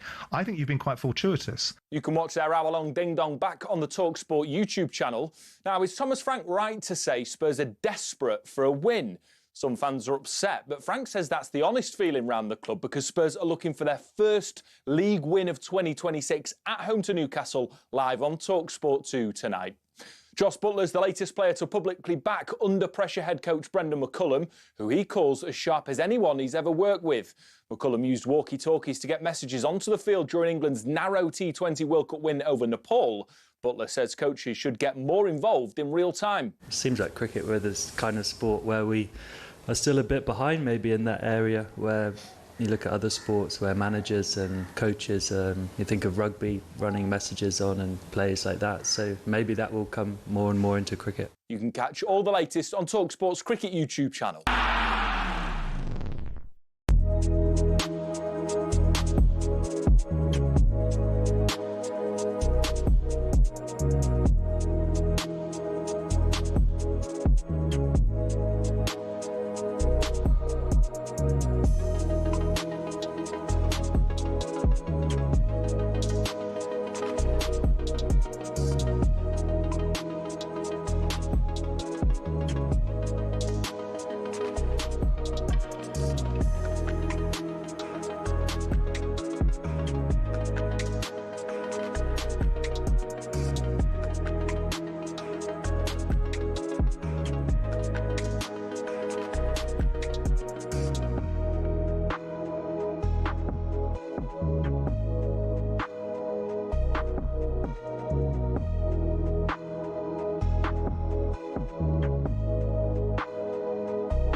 Talk Boxing returns to talkSPORT this evening with the usual gang, with Simon and with Spencer and Lewis Crocker among their guests, the current IBF welterweight world champion. He's about to head off to Australia for his next fight, which I don't think he was particularly expecting. Good afternoon, Lewis. Good afternoon, mate. Thanks for having me. You were hoping it'd be in Belfast, but you lost the purse bids, and so you're off to Oz, aren't you? Yeah, that's it. I was lucky enough that I had my last fight in Belfast anyway, so I won a world title in Belfast. So although it would have been great to fight in Belfast, it's great that I get to go away and fight an ex-world champion in his backyard. You know what I mean? It just adds like a story to the legacy as such. Liam Parra, the guy you're going to be fighting, has said that he's glad it's there because then he avoids the slightly suspect judging of British judges. I thought, well, that's a bit much. It's a bit harsh. Really? What a strange thing to say. I mean, look, he's going to be the homer out there, and they've not had too many world title fights in Oz over the years, so, the pressure's going to be on you, isn't it, in his backyard? Yeah, for sure. But listen, it's a ring, and it's me and him in there, so I'm just going to have to take it out of the judge's hands, and I'll make sure that there's no there's no judgment that people think he won this fight. So I'm feeling great for it, and I'm ready to take on Liam Powell. It's a long flight, isn't it? And you're going to take some time to acclimatise, and you want to spend some time out there. So you haven't got a definitive date, because I've just saying to you, I've read somewhere March the 5th, but that isn't definitely happening. No, there's no definitive date right now for myself. So we'll wait out. Maybe in the next couple of days we'll have to confirm. But yeah, I'll be out there 3 weeks prior. Get settled in and get ready for it. For people like me that don't know how it works, Matchroom lost the bid by just 27k. So are the bids put in anonymously or sort of secret? How does it work with these purse bids? I think it's anonymously. Both of you, one bids and the other bids, and then you open at the same time or whatever it is, and whoever bids the most. Well, that's what I think anyway. Yeah, no, I just wondered. But yeah, what missed out by was like $20,000 or $27,000. So with very, very tight margins. But it is what it is. We're traveling and we'll go to Australia. A bit disappointed from your point of view, because obviously, you'd have your schedule worked out if you were fighting over here. So it does throw a lot of stuff up in the air, doesn't it? Away from family a bit longer, etc., etc. Yeah, it's like I thought it would have been in Belfast. And it's all like Belfast fight nights are exceptional. Like it's like the fighting home of Europe. So it is like the crowd is always unbelievable. I fought in Windsor Park last time, and like I was a dream of mine, and I've sold out. So like I think maybe that's why I'm not so down on it, because I had that big night. That was so special to me. Once I found out that it wasn't going to be in Belfast, I was a bit down. But after a few hours, I started to get excited. It's like you get to go away and I'm fighting abroad. So just the whole experience. And I'm looking forward to it. That fight, Windsor Park, was against Paddy Donovan. It was the second fight you'd had. In case the listeners don't know, Paddy Donovan was disqualified in the first fight for hitting you after the bell, putting you down after the bell. I mean, that rarely happens in boxing, does it? I mean, it must have been a bit of a shock for everybody. Yeah, well, I think people forget that they had 2 points taken off him prior to that. Yeah. Do you know what I mean? So, like, you're really on your last warning there. So, like, with that result, he had no one to blame but himself. And he was super confident going into the second fight, but the second fight I was a different fighter, which I needed to be. I made right all mistakes that I did in the first fight, and I got away, and I'm world champion. I mean, it's a bit unfulfilling, the first fight, because you want it finished in the usual way. You don't want a disqualification, because I mean he got the rematch, and you had the rematch and you won it, so you proved your point. Right. But in the aftermath of that first fight, you're glad to win it, but you must be thinking, this is not the way I wanted to win it. Yeah, of course. Like I didn't count that as a victory. I didn't walk away. I didn't count it as a loss either. But I always believe everything's meant to happen for a reason, because that happened, and then the title became vacant. So then Windsor Park became available. So now, if that fight doesn't end the way it does, then we don't do the rematch. Windsor Park doesn't happen. It's not for the world title. It's not the first All-Irish world title fight of all time. You know what I mean? So everything worked out perfect on my end. Anyway. When you take a punch after the bell, Lewis, I mean, obviously you've just slackened off. You're going back to your corner, so it's a different sort of thing. You're not ready for it. I mean, it seems like a silly thing to say, but you're physically not ready for it. Yeah, that's it. As soon as you hear the bell, like your body doesn't tighten up. When I was on the ropes, I was tight. So I heard the bell and I thought that was it. So your body relaxes and then you get clipped. You know what I mean? And that's like I needed stitches, so I did. I couldn't see it on my eye. But yeah, as I said, did he say why did it, or was just got? I mean, he sounds like for me. He had the 2 warnings earlier, didn't he? Did he have points deducted? 2 points took it off him, like for the use of the head, and he used the elbow as well in the first fight. That opened my eye as well. So I mean, there was he even said himself that he did half the bill. So like you couldn't argue with the result because it was so after the bell. But I heard the bell, so I don't understand how he didn't. You know what I mean? You didn't let him fight a dirty fight in the second fight. You fought him differently. You know him maybe what was going to come. Did you sense that it was going to be the same sort of fight unless you fought differently? Yeah. I knew I had to change everything. And I knew that he'd be full of confidence from the first fight, and he just thought I was like a one-trick pony. So he thought there was going to be a walk in the park for him. But it didn't turn out that way. There's been a bit of talk about a trilogy fight. There's still interest. How do you feel about that somewhere down the line? Somewhere down the line, possibly. But as of right now, like Paddy, I have nothing to gain fighting Paddy. I wanted unification fights, the biggest names in the division. Paddy had his chance to fight Liam Powell and pulled out. So I was for the monetary. So if Paddy really wanted to fight me, then he should have fought Paro, because the winner of that fight fights me. So now Liam Paro has became monetary. Donovan's out of the picture, and I just want to keep my belt and fight for more belts. So I do. Conor Benn's name has come up a few times. Is that a fight you'd be keen on? Absolutely. I think if he becomes world champion this year, I'm still world champion. It's the biggest fight in the UK to make, a unification fight and a massive stadium. It's easy done. Have you had a conversation with him one-to-one? Well, I've talked to Conor. I think it was like last month or so. He congratulated me. I congratulated him. Everything's good. Like, respect each other and stuff, and hopefully he gets the job done either against Rowley or the winner of the Garcia and Barrios fight, and becomes a world champion, because it's good to have another UK champion, especially at my weight, and it's the biggest fight. What did you make of the Eubank fights? Yeah, the first fight I loved. I thought it was brilliant. I thought the build-up was great. Eubank Senior has come back. That's probably my favourite moment in boxing. Him getting out of the car, it was so good. And then I thought the fight was brilliant. The second fight, I just feel like maybe the first fight took too much out of Eubank, the rehydration stuff with him as well. But I think that chapter's over now. So I think it'd be good to get Ben back at 147, because it's been a few years since he's been there. So before you can really talk about any fights, we'll have to see what he's like at 147. You're one of sort of many British world champions at the moment, and sort of Nick Ball sadly lost his title at the weekend. But we've got Fabio Wardley still out there. Wardley Dubois they're talking about as well. That's what sort of you make of that as a fight then? Yeah, it's a very entertaining fight, because as people say, my first defense is hard, but Wardley is as well against Dubois, former world champion, and like that man could knock anyone out in the heavyweight division. But I'm gonna back Wardley just by the way he's coming in off his previous fights and stuff. But a huge moment for British boxing as well, and it's what I'm looking forward to watching. And that division livened up by Tyson Fury saying he's coming back and he's active again, which is always fun, isn't it? Yeah, Fury's brilliant to have in the game. So it'd be interesting to see what he's like in his next fight. And then you have like the likes of like Moses Atuma as well. Coming up. So like for British boxing, it's exceptional. Like the amount of heavyweights that we produce.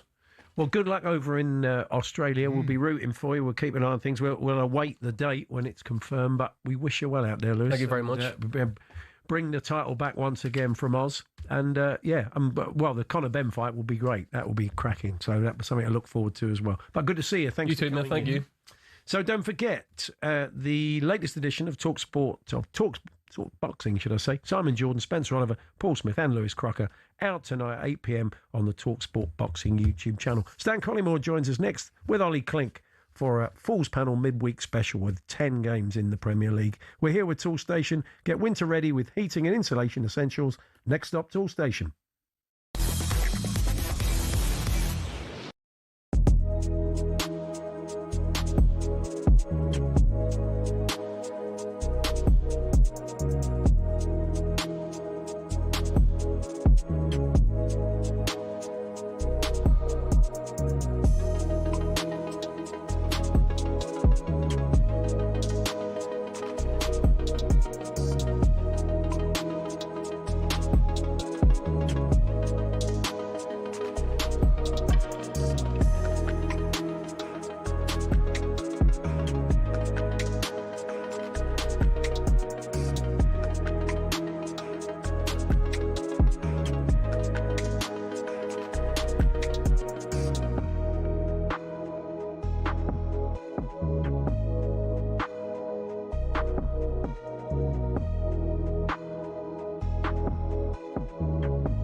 These players sometimes have got too much of it. They live in an environment where they're constantly told how wonderful they are. They're constantly provided for and supported, and you have to do that because it's a difficult game at times to play at elite levels. And don't put all the rewards to one side. But unless you start confronting people with their shortcomings as well as their positives, you will not build character, you will not build resilience, you will not build leaders, and you will not build people that actually make a team. But Van Dijk says, Sammy, when you're getting bullied after a disappointing performance or receiving bad criticism, it's hard for the younger stars to ignore. Jim, you dish it out, to be fair to you. You can dish it out. We're talking about former... Do you ever with respect, we're not talking about Simon here, we're talking about former players. Do you ever think could I speak on or that? Should a pundit ever think for a moment, I wonder if that kid. I wonder if that will affect him. What I've just said. Depends what's being said about them. If you turn around and say that a 19-year-old kid is absolutely useless and thick and ugly, then you're getting into. If you say that's a terrible performance, he's got to get a bit more about him. I don't see any harm in this. There's nothing wrong with that. So, I mean, as former players, we need to be reminded every now and again. It looks very easy sat in the gantry. You know, you can all see the pass sat in the gantry. Only Dennis Bergkamp could see it on the pitch, and we forget the game looks easy. And it's all about development. Oh yeah, but the basics. And there are pressures. pressures. The basics. There are pressures. No one expects everyone to operate like Pirlo or Dennis Bergkamp. It's about the basics. But people go after people for the basics when they don't do the basics. They don't apply themselves. They don't do the basic fundamentals that it takes most decent Premier League footballers are capable of doing. That's what they go after. They don't go after people not being able to hit a 60-yard worldie, do they? But obviously on the inside, if he's saying that on the outside, on the inside, they're obviously a bit cheesed off with what some of the former players are saying, because of constant criticism. But again, we saw that last year, not last year, the year before in the Euros, where the media's job, put aside punditry, the media's job was totally and utterly to be cheerleaders for the England team when what we were watching in front of us was abject, turgid crap. And you were supposed to say it was good, because if you didn't, then the player... Hello and welcome to talkSPORT Goals. We're taking you through what should be another busy day of football. Chance to win it! We don't need to do that, guys. I'm going to owe you an apology. How would you get to that conclusion? That's a weak mentality. Oh, get out of it.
That's amazing. Time for a Falls Panel Extra. We've just looked at last week's scores. This is the point of the show. We do it every Friday. If you've not heard it before, we look at 3 big games over the weekend. In this case, all of which you'll hear on the talkSPORT network. We'll bring you all 10 games midweek. And we're doing a midweek special. We try and guess the scores. We'll get 3 points in our league table if we get it absolutely right. 1 point for getting the outcome right.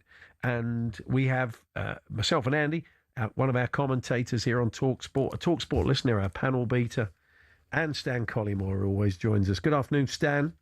Afternoon, Paul. Afternoon, Andy. Bad news for Villa. We've just seen Unai Emery doing his press conferences, and he hasn't gelled his hair back. We always think Villa lose if he doesn't gel his hair back. So yeah, it's that one where it's a classic one. It's great as players. You'd see the sort of manager come out after training or after a game, and they've sort of washed their hair and they look sort of like freshly shaven. Yeah. And you'd see the sort of manager sort of steam out. So yes, I think he's probably been at Bodymore Heath, where the facilities these days are salubrious. But he looks as if he's a little bit of shampoo, a couple of smelly, straight into the post-match interview, just slicked. Unai's gone, but we have to have belief. We've got 2 important games this week, of course, one in the Premier League, one in the FA Cup against the Geordies this weekend. So tough times at the moment with players out, but he still seems relatively relaxed and confident. Villa? They got Brighton at home. Yeah. Brighton, Tomorrow evening, they should win that. on the talkSPORT Through a poor trot, aren't they? Ollie Klink's our commentator. Hi, Ollie. Hi there, guys. How you doing? Not so bad. It was a brilliant... Let's give you the standings. Andy's still bottom. He got 1 last week. 1 point. He's on 32. Then it's the talkSPORT listeners. They got 2 points. Matt, the Chelsea fan, they're on 37. Ian Danter, 6 points. So the pressure's on, Ollie, to step up. And they're on 45. They're now breathing down my neck. I didn't get any last week, probably letting heart rule head. I don't think anyone's ever got 9. I think 7 is the highest. So I think I've had a 7 before everything. I'm sure you have. 6 is really and good. Stan. But Stan got 3. He had a good performance, so he's solidly still top of the tub. He's now 4 clear at the top of the table. Say hello to John, the Spurs fan. Hello, John. Afternoon, Paul. Good afternoon, Andy. Yeah. Ollie and Stan. Oh, yes, that's right. Stan, you'll have to. He's moved it round the other way. I was going to say, got a new motor when you said that. Yes. Are you nervous, John, about tonight? Well, who isn't? Yeah. I tell you, it's just been. I feel like deja vu. Yeah, I know. 2 seasons in a row, absolutely the same. Full of injuries, terrible results. Very good in Europe. It's very strange. Yeah, it is. Can we just break this pattern, please? So look, watching one of our good midfielders, Mikey Moore, doing well in Scotland. Well, I mean, Dane Scarlett's gone up there, and all the Hibs fans love him already. Getting back next season. He's got the derby tonight, hasn't he? Well, I bet you Ollie's just as nervous as you are tonight. Well, look, we've got Stan and Ollie, so let's start with another fine mess. It's Tottenham versus Newcastle, live on talkSPORT 2 tonight. Stan, you're going to kick us off with this one. What do you reckon? Against no team have Newcastle United won more Premier League games overall, 27, or away from home, 12, than they have against Spurs. Oh, dear. I've gone 1-1 this one. I think that the points are... We're getting to the stage of the season now where both teams we know aren't playing well, recent form, managers under pressure, both Newcastle and Spurs. I think it'll be edgy. I think it'll be nervous. I was going to go, could it be a sort of 3-2 or a 3-3? I just don't think both teams, either team are there at the moment. So I've gone Spurs 1, Newcastle 1. Yeah, I was very tempted on that, but just Tottenham need to win. I would love to see them go for it tonight and get on the front foot, but that really isn't the Thomas Frank way. So I imagine it'll be good start, as it always is, then a bit cagey. Newcastle get back in the game. I don't know what to expect. I'll go with it. We'll be cheering them on. I'm going to go 2-1 Spurs. Ollie, of course, Ollie Klink, our commentator, is a Newcastle fan. Ollie, are you feeling quite confident going in this? Because your away record's not been great, has it? I'm genuinely wondering, Paul, whether it's possible for both teams to lose for this game. I definitely think both Eddie Howe and Thomas Frank need a bit of that magic hair gel from Unai Emery too. Yeah, they do. I'm really not sure on this. Newcastle are so poor away from home. I think it's the team with the 16th worst away record against the team with the 17th worst home record. So on that, I'm going to back my boys and go for a sneaky 1-0 Newcastle win, but not confident. 1-0 Newcastle, says Ollie. What do you think, John, the Spurs fan? Well, I've got a feeling that there's going to be goals in this one tonight. Right. I think our star striker, Mickey van der Ven, will pop up with a header somewhere. But it's going to be close, and as usual, my fingers will be down to my knuckles by the end of the night. And I'm feeling a Spurs 3-2. 3-2. Are you going with that 3-2 that Stan wasn't sure about? All right. And finally, Andy. No, I think it's going to be a very tight, very nervy game. I'm going 1-0 to Tottenham. I think I'll just about have enough to do okay, 1-0 to Spurs, says I'm bottom of the table, so what do I know? That's true. talkSPORT listeners home in the car. Next up, we move on to tomorrow evening. It's the game between very interesting game. Sunderland and Liverpool. That's live on talkSPORT. That's the later kick-off at 8:15. Of course, Stan, your old club, Liverpool. What do you make of this one? Yeah, I mean, I think that for Liverpool now, because of the result against Manchester City, that sort of late show and all of the drama around it, Liverpool have a real job on their hands to get into the top four.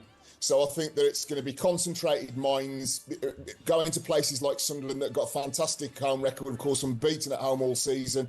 Liverpool's away record is absolutely dreadful, 1-2 on the road this season. But I think that we're going to see a more focused Liverpool, and I think we're going to see players like Mo Salah, that again has come under criticism recently, come to the fore.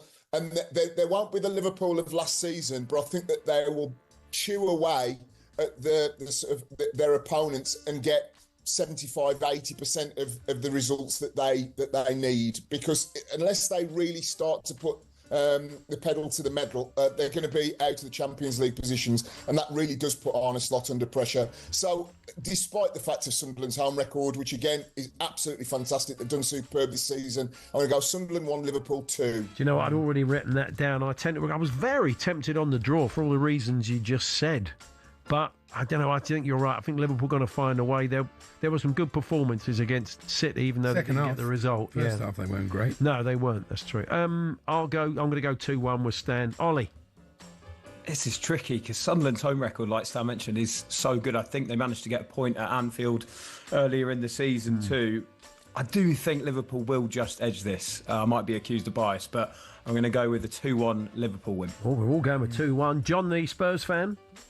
I think the travesty of having Szoboszlai sent off the other day it's going to hurt them. So I'm not saying that they're going to lose. I think this is going to be a Desmond. I think we're going to go for a 2-2. Yeah, a lot of us were tempted on the draw. Andy, what are you saying? Szoboszlai's a huge miss. They haven't got any cover at right. They haven't really, no. Frimpong and Conor Bradley. The thing is, if Chelsea win tonight and Liverpool lose, there'll be a 7-point gap between them. That is a big gap at this point in the season. So I'm obviously hoping we win. Sunderland, so does Sunderland. Yeah. But I've got a feeling it probably will be a 1-1. 1-1. Okay. TalkSport listeners home in the car. And then finally on Thursday, a game that, certainly from Arsenal's point of view, may well be shaped by what happens earlier in the week and whether City beat Fulham and are just 3 points off them. Stan, what about this one? Brentford-Arsenal live on TalkSport on Thursday. I just think Arsenal are too predictably good, predictably solid, excellent at set pieces, as we know, corners, and they're just in that groove. I think there's only Manchester City, if the Manchester City of 3-4 years ago turn up, that can catch them. I don't think they will. I think there'll be probably a 3 to 5 point gap at the end of the season, which will see Arsenal as champions.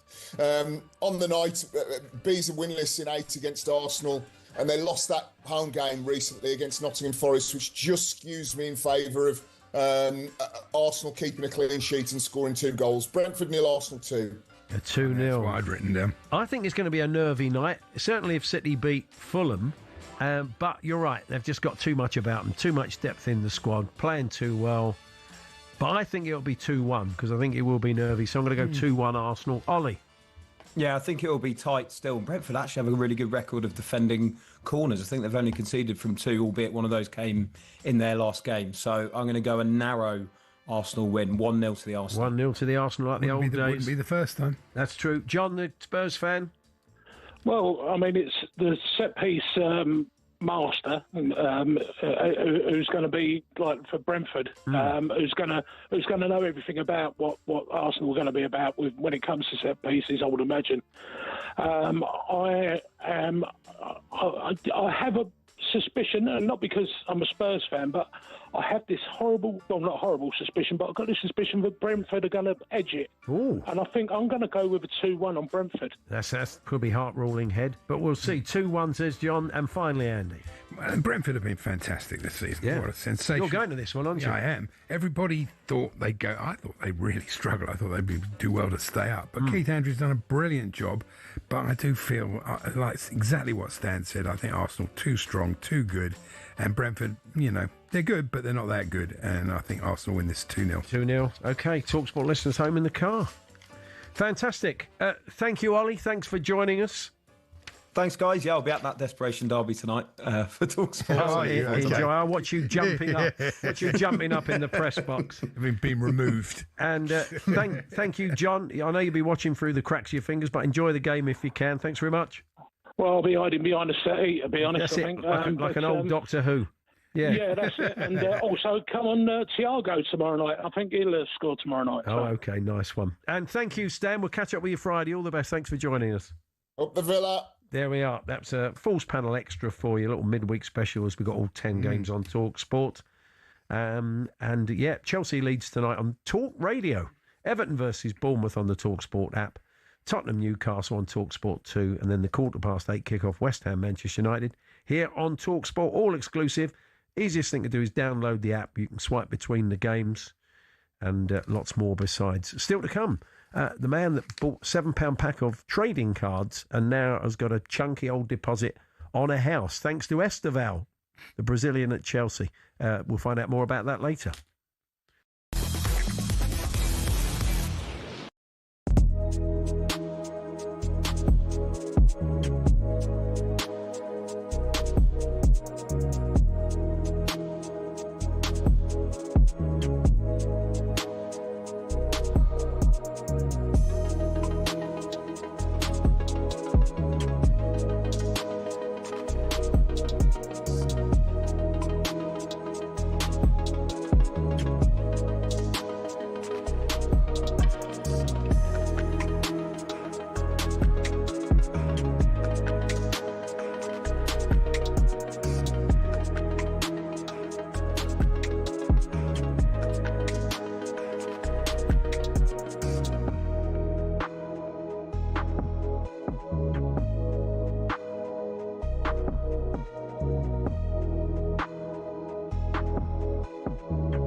everything that we saw from Ruben Amorim, just to demonstrate the difference that Carragher's had. Like Manchester United have already surpassed the points tally from last season with 13 games to go. Well, exactly. And winning that 4 on the bounce now, and I think the fifth game is actually going to be our hardest game, considering the form of West Ham. I think that will be our biggest test. And I know that we've played City, we've played Arsenal, but I think West Ham are going to be our biggest test.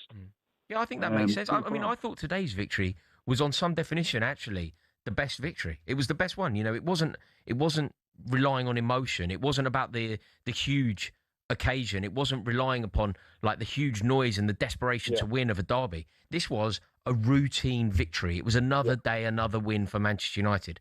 And that is what Manchester United need to get back to. Just that standard procedure 2-0 home victory. If Amorim was in charge today, we would have got beaten. Even with the red card. Even with Tottenham getting the red card, I think we still would have had a very hard game of it. No, I completely agree. Not only that, if you'd have had Bruno Fernandes playing in some deep role, Kobe Mainoo would have been nowhere near the starting lineup, Amad Diallo would have been playing as a fullback. Sometimes football's a very simple game, and Ruben Amorim is a complete fraud, a complete imposter. He tried to pull the wool over all of our eyes by being the nice guy. By pretending that the game was played on a different plane that we could possibly understand. He was he was like suggesting that if you didn't understand his ridiculous tactics, it was because you didn't understand football in the perfect way that he did. Amad Diallo was one of Manchester United's best players the previous season. He stuck him at fullback. Bruno Fernandes has been probably...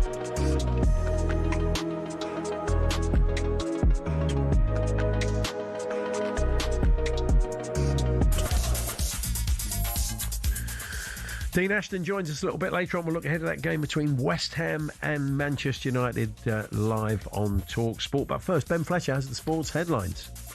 talkSPORT Sports Update, powered by the Nissan Van Range. Commercial vehicles that go the distance for your business. Search Nissan Vans or head to your local Nissan Van Centre. Good afternoon. Eni Aluko has told talkSPORT she doesn't feel welcome in UK broadcasting anymore. It's a very toxic space for me. And I'm fighting now to just even have an opinion, because there is a feeling that, like, I can't say anything, right, without the sort of instant backlash that comes with the fact that people have already decided they don't like you. The former England striker has come under fire amid an ongoing row over TV punditry. Capped 105 times for her country, Aluko insists it's racist to say she's a diversity hire. But our very own Simon Jordan isn't having that. I think so, yes. Well, yeah, I think to suggest that questioning the validity of DEI and saying that's a racist thought, I think is wrong. You can see the whole interview at talksport.com. On to tonight's action. Thomas Frank has defended his use of the word desperate, saying it is the feeling around Tottenham right now. Spurs host Newcastle, knowing defeat coupled with a win over West Ham coupled with a win for West Ham over Manchester United would see them just 3 points clear of danger. Club legend Clive Allen has told talkSPORT Frank's right not to mince his words. I understand his feeling, because obviously we're on a terrible run of results in the Premier League, having not won for so many games. And yeah, I think we do need to win. I think we are now looking over our shoulder. You can hear build-up to Spurs Newcastle over on talkSPORT 2 from 7. West Ham v Manchester United is our live and exclusive commentary here on talkSPORT. And some breaking Six Nations news. Maro Itoje will captain England up at Murrayfield at the weekend, replacing Alex Coles in the second row. Standing captain Jamie George drops to the bench, with Luke Cowan-Dickey taking the number 2 jersey. There's plenty more at talksport.com. talkSPORT News. A Polish butcher has been found guilty of murdering her girlfriend and burying her in a garden more than 15 years ago, and ministers have been told not to copy Wes Streeting by publishing their messages with Lord Mandelson. There's more from the news team at past.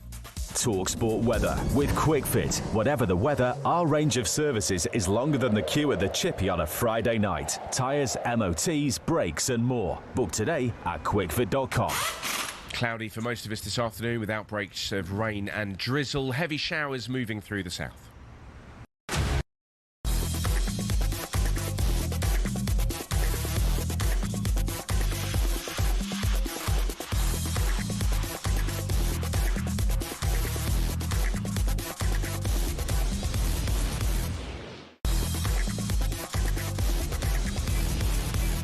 Paddy's Pick on talkSPORT with Paddy Power. Can you guess who's made the headlines this week? 18 plus, be gamble aware, don't all. Time once again for this week's Paddy's Pick in association with our official betting partner, Paddy Power. Apparently it's impossible this week, I've been told. Well, I mean, I have looked at it. The producer pre-warned me. I tend not to turn the page on this, but he did warn me that it was a bit of a toughie. I mean, I don't know what's going on. It's the second week running they've tried to stitch you up. It's all for charity. I'm asking Andy to identify mystery sports personality who's made news headlines in the recent past. Not really the past week, about 2 weeks ago. Oh, really? And he's Paddy's Pick of the Week. Andy, you're going to get 5 clues to work out who it is. We're going to start with £50. Is one of them the person's name? We're going to start with £50 in the pot for every clue you use without a correct answer, but I have to take £10 away. I'm going to give you some extra clues. This is very difficult. Thank you. Paddy's, because it's all for charity and you're raising funds for the Shen UK. Yes. So are you ready, Andy? I am ready. This week's pick is a player who used his head to get his team through to the Champions League playoffs. It's a player in a position who generally doesn't use their head. They're not, well, they can, but they tend to use their... Is it a goalkeeper? Well, I mean, they tend to use their hands as opposed to their head. And so it's a goalie. A goalie scored in the Champions League. Oh, yeah. Who was it? Let me think. It was against Real Madrid, right at the end of the game for Benfica. Am I supposed to know the name of this keeper? Yeah. Okay. Something like... It's not Costa, is it? What is it? Okay. All right. Let's say we can't give you 50 quid. It says he's a product of the Shakhtar Donetsk Academy. And let's be honest, who of us don't know all the products of the Shakhtar Donetsk I used to watch Shakhtar Donetsk Youth TV. Oh, yeah, I used to. On BT show a lot of their games. Let me give you a bit of a clue. I think I'm going to struggle because I know who it is, but I don't know his name. Okay, his surname, Fiery Fred. Who do you think of when you think of... Truman. Now, it's a name that sounds a bit like F.S. Truman. He is Anatoly... Anatoly. If you put a B... Booman. No, not Anatoly Booman. No, I'm trying to put... Give me a chance. Give me a chance. Bread Truman. Okay, let's say... okay, let's go for 30 quid and you're going to get it for 30 quid. Okay. What's the opposite of false? True.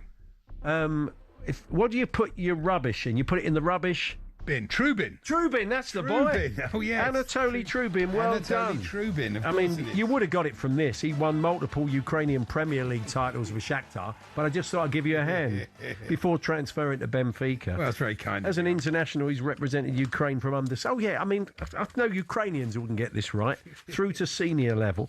Even Andy Brassel, he wouldn't have struggled, he would have known. No, he wouldn't. Scored a key goal to send Benfica through with that head. I kind of knew who he was, I just couldn't think of his name. He's Paddy's Pick of the Week, even though he didn't do anything this week. So they've not had a... Honestly, whoever writes these questions had a bad week. Yeah. His brilliant 98th minute header from, 2 or 3 weeks ago to help Benfica. It's Paddy's Pick of the Week. Yeah. Anyway, well done. It's 30 quid for Deschênes. I couldn't leave you hanging out to dry like that, Andy. Anyway, well done. That was this week's Paddy's Pick with Paddy Power. 30 quid raised for Deschênes UK. Official H&J betting partner, 18 plus only, begambleaware.org. Paddy's Pick on talkSPORT with Paddy Power. Can you guess who's made the headlines this week? 18 plus, begambleaware.org. There is a new song for Tati Castellanos. We'll play it to you before we chat to Dean Ashton a little bit later on. The West Ham fans have been serenading him. I guess it's a song that he doesn't know, the Argentinian, but I could be wrong. Maybe the band in question were big there. We'll play it to you later on. Yeah. Do I have to guess that for another? No, you haven't got to guess that. We'll play it. We'll play it. I was the Times diary the other day had this, Andy. The MCC have updated the laws of cricket. They've looked at a few things. Have you seen it? Yeah, I saw this, yeah. And it has resulted in a change one wouldn't have thought was necessary. Players will now be docked runs if after the last ball they punch an opponent. Really? Yeah. This means that a batsman can win a match and then lose it all with 2 consecutive swings of the arm. Such behaviour is just not cricket, but there is history of it, said the Times. When the MCC toured Nazi Germany in 1937, one German player thumped a teammate for dropping a catch off of his bowling. I bet you felt like doing that a few times when you played Sundays. The MCC later suggested this was not the done thing, but the official replied, yes, but I understand it was a very simple catch. So there we are. Who knew until they tweaked the rule the other day you could punch somebody and still lose the game? But playing a bit of league cricket over the years, there have been a few. I remember one particular game where it got very lively. It could have turned into a fight. Yeah, it was quite... Even I found a couple of times with, I mean, that was only once or twice, but the parents kicking off in sort of Colts cricket, not pleasant, is it really? It's not just football. It's quite an irritating game, cricket, when you're playing, though. It can be quite narky. Yeah. I'm fascinated to see that Brooklyn Beckham is writing an autobiography. Wow, okay. He hasn't done anything yet. What's he writing about? It's going to be quite the read. Oh, yeah, it'll be tremendous. Yeah. And that's maybe part cookbook, will it? I guess. I don't know. Well, it might be. No, it's an autobiography, so I suppose he's going to spill the beans. Otherwise, what would be the point? Well, you don't want to do that as a chef, do you? Very good. Yep. And David Mellor, writing in his opera column. David Mellor does an opera column. Yes, a sort of opera column in the Mail on Sunday. Ah. And he was writing, something came out of it, which I couldn't believe, that he lives in the East End. I didn't realise. Does he really? I don't know if he's now a West Ham fan with his...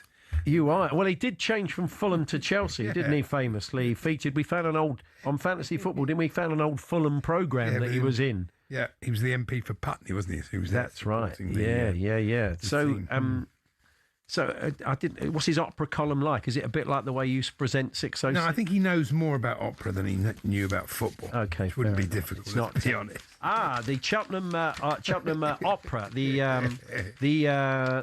Cheltenham Opera Festival is underway, and you are a Cheltenham fan, I understand, Brian from Cheltenham, and your team are currently. Let me just look. Currently 11th in league. It was an absolutely terrible show. Gave him a football phone in. For goodness' sake, hang your head in shame, mate. Especially as it was following Danny Baker and Danny Kelly, wasn't it? Yeah, it was from Sublime, utterly brilliant, etc. Yeah. Yes, I'm fascinated when people do this. This woman, Jean Greenall, wrote to The Sun today about Brooklyn Beckham. She says the latest act by Brooklyn shows just... You're obsessed with the boy, aren't you? Well, I am. I'm very... Well, not just me. A lot of people are. There's a lot of it, and you might have read quite a bit of it in the papers. No, I'm not. Yeah. No, you're not interested in this sort of thing, but I like a bit of showbizy gossip. Tittle, tattle and fluff. Tittle, tattle and fluff is very much my stock in trade. Yeah. Why obliterate the names of his siblings from his tattoos? They've done nothing to him, and the act is just childish. Yeah. I hope Brooklyn comes to realise this soon and how privileged he is. He may have fallen out with his mum and dad, but why take it out on his siblings? Think long and hard, Brooklyn. Oh yeah. Do you think he'll listen to Jean Greenall of West Mids? Most people do. It hits home when Jean has something to say. It seems unlikely to me. I've just realised, listening to Fletch on about the rugby news, what a good act it would be. I mean, we often talk about double acts, but what about an act of three people called Luke, Cow and Dickie?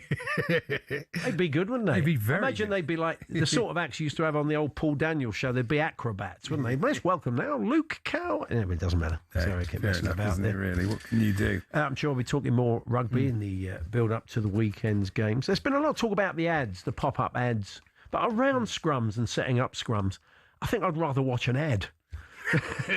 I'd rather watch an ad for Virgin Airlines than I would just set up of a scrum.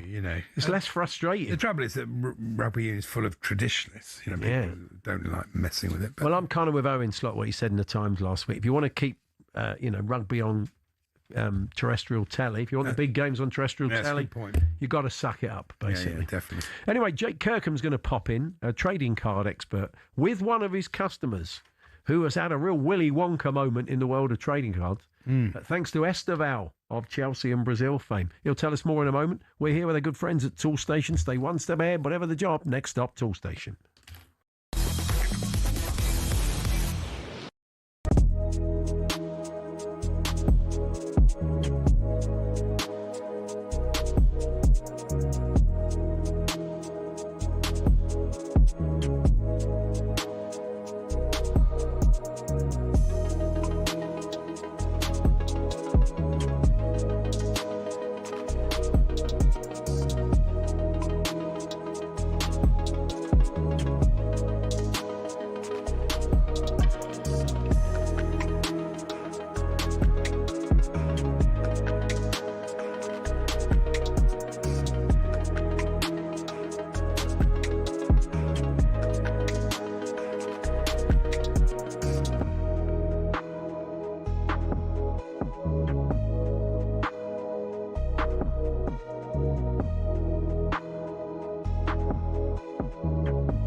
legendary retired referee Dermot Gallagher joins us here on the show. How are we, Dermot?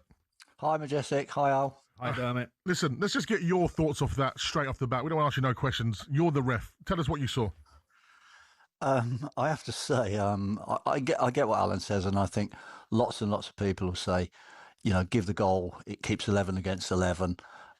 It keeps everybody happy. But when you look at it, there's no doubt whatsoever Szoboszlai is fouled. And by Haaland fouling him, he will argue that stopped him clearing the ball off the line. But you go back, the only reason Szoboszlai gets that far back is because he actually hauls Haaland back. That's the first foul. So I don't think I think Craig has tried to play advantage because he thinks it'll be a goal. Definitely, Dermot. He's played advantage, isn't he? Yeah, he's played advantage, and bear in mind, Al, that he can always bring that back if it goes wrong. So but if you go to the second part, right, where Haaland fouls him, right, but the ball's gone in the net. So why didn't he play advantage there as well? Well, he can't play an advantage for foul on Szoboszlai, can he? Because if the ball's in the net, the game, it's terminated, isn't it? That moves over. But if you actually look, that ball's not in the net when he pulls Szoboszlai back. And the problem there, Al, is that once don't you think he see that, Dermot? Don't you think he see the first incident, right? And he's played on. Yeah. He's seen the second incident. He must have seen it. It was fairly obvious. And he still give a goal. That was the on-field decision, wasn't it? The on-field decision was goal. That's correct. So all I can presume is he hasn't picked up the foul on Szoboszlai. No, I don't see that. I think what's happened is VAR or the official in the VAR room has picked up the second incident and said to him, "You really need to go and look at that again," because more or less underlining it, saying this is a sending off situation here, or you need to sort of re-look at this whole thing. But I think in real time he's looking at that all unfold. The ball's going towards the net. He's played the advantage the first time. Hello and welcome to talkSPORT Goals. We're taking you through what should be another busy day of football. Chance to win it! We don't need to do that, guys. I'm going to owe you an apology. How would you get to that conclusion? That's a weak mentality. Oh, get out of it.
Paul Hawksbee, Andy Jacobs here on talkSPORT. Dean Ashton joined us for a bit of a West Ham chat later on. Their game against Manchester United is live on talkSPORT from 8:15. But before that, we enter the world of trading cards once again. It's a burgeoning business. Lots of top names, as we're about to discover, including Luke Littler, who's been selling his wares online. But Jake Kirkham is back from Bloom's Auctions, Majesty Grady. Good afternoon, Jake. Good to see you. How are you doing, guys? You well? He has brought along Charlie Simmons with him. Now, Charlie's got quite the story. Good afternoon, Charlie. Afternoon. You've just got into the world of trading card collecting. You're fairly new to it, aren't you? I have, yeah. And the other day you bought a pack of cards for £7 and unearthed a one-of-one Esteval card. It's unbelievable. The odds of that happening. Did you? Now, just first tell us, Jake, what I mean. Bloom's are going to auction it for Charlie. So what? Yeah. I mean, what could it reach? Well, there's been a few sales already for similar one-of-one cards, but for this set, we're expecting it to go anywhere from £80,000 to £100,000, which is crazy. Obviously, he's a young player. We haven't seen too much of him yet, but I'm kind of seeing he's following the same footsteps as Lamine Yamal, and his price obviously have gone upwards of 400k now. So, yeah, it's an exciting card, and we've actually got it here, so you guys can hold £100,000 worth of card. Stick it in your bag. Stick it in your bag. Look at that. Did you know, Charlie, in that moment, because you're new to it, did you know it was kind of a pretty serious card? I knew it was upcoming to the extent that it could potentially go for. I wasn't really ideal with, but yeah, once I found out, I was ecstatic with it. That's amazing, and as soon as we obviously saw it, it was posted on the internet and stuff like that, and then my job obviously is to contact Charlie and say, look, I'm going to sell this for as much as possible, and hopefully we do. What makes this so unique then, Jake? This card here is his rookie card. Mm-hmm. So it's one of the first cards that Esteval's got, which is really important on that fact there. And then the fact is it's a 1 of 1. So that design, it's the only one of that design, and he signed it. I've not seen a signed 1 of 1 card for Esteval sell yet. His unsigned one went for just over £120,000. So we're seeing it in that kind of market there, which is crazy. But yeah. How old are you, Charlie? I'm 22, so... what do your folks make of all this? Suddenly you could have 6 figures coming into the family. Yeah, I think my parents didn't originally believe it, so... Well, they were saying you stop wasting your money on trading. Yeah, that was their first thought, but I managed to get that from it, so...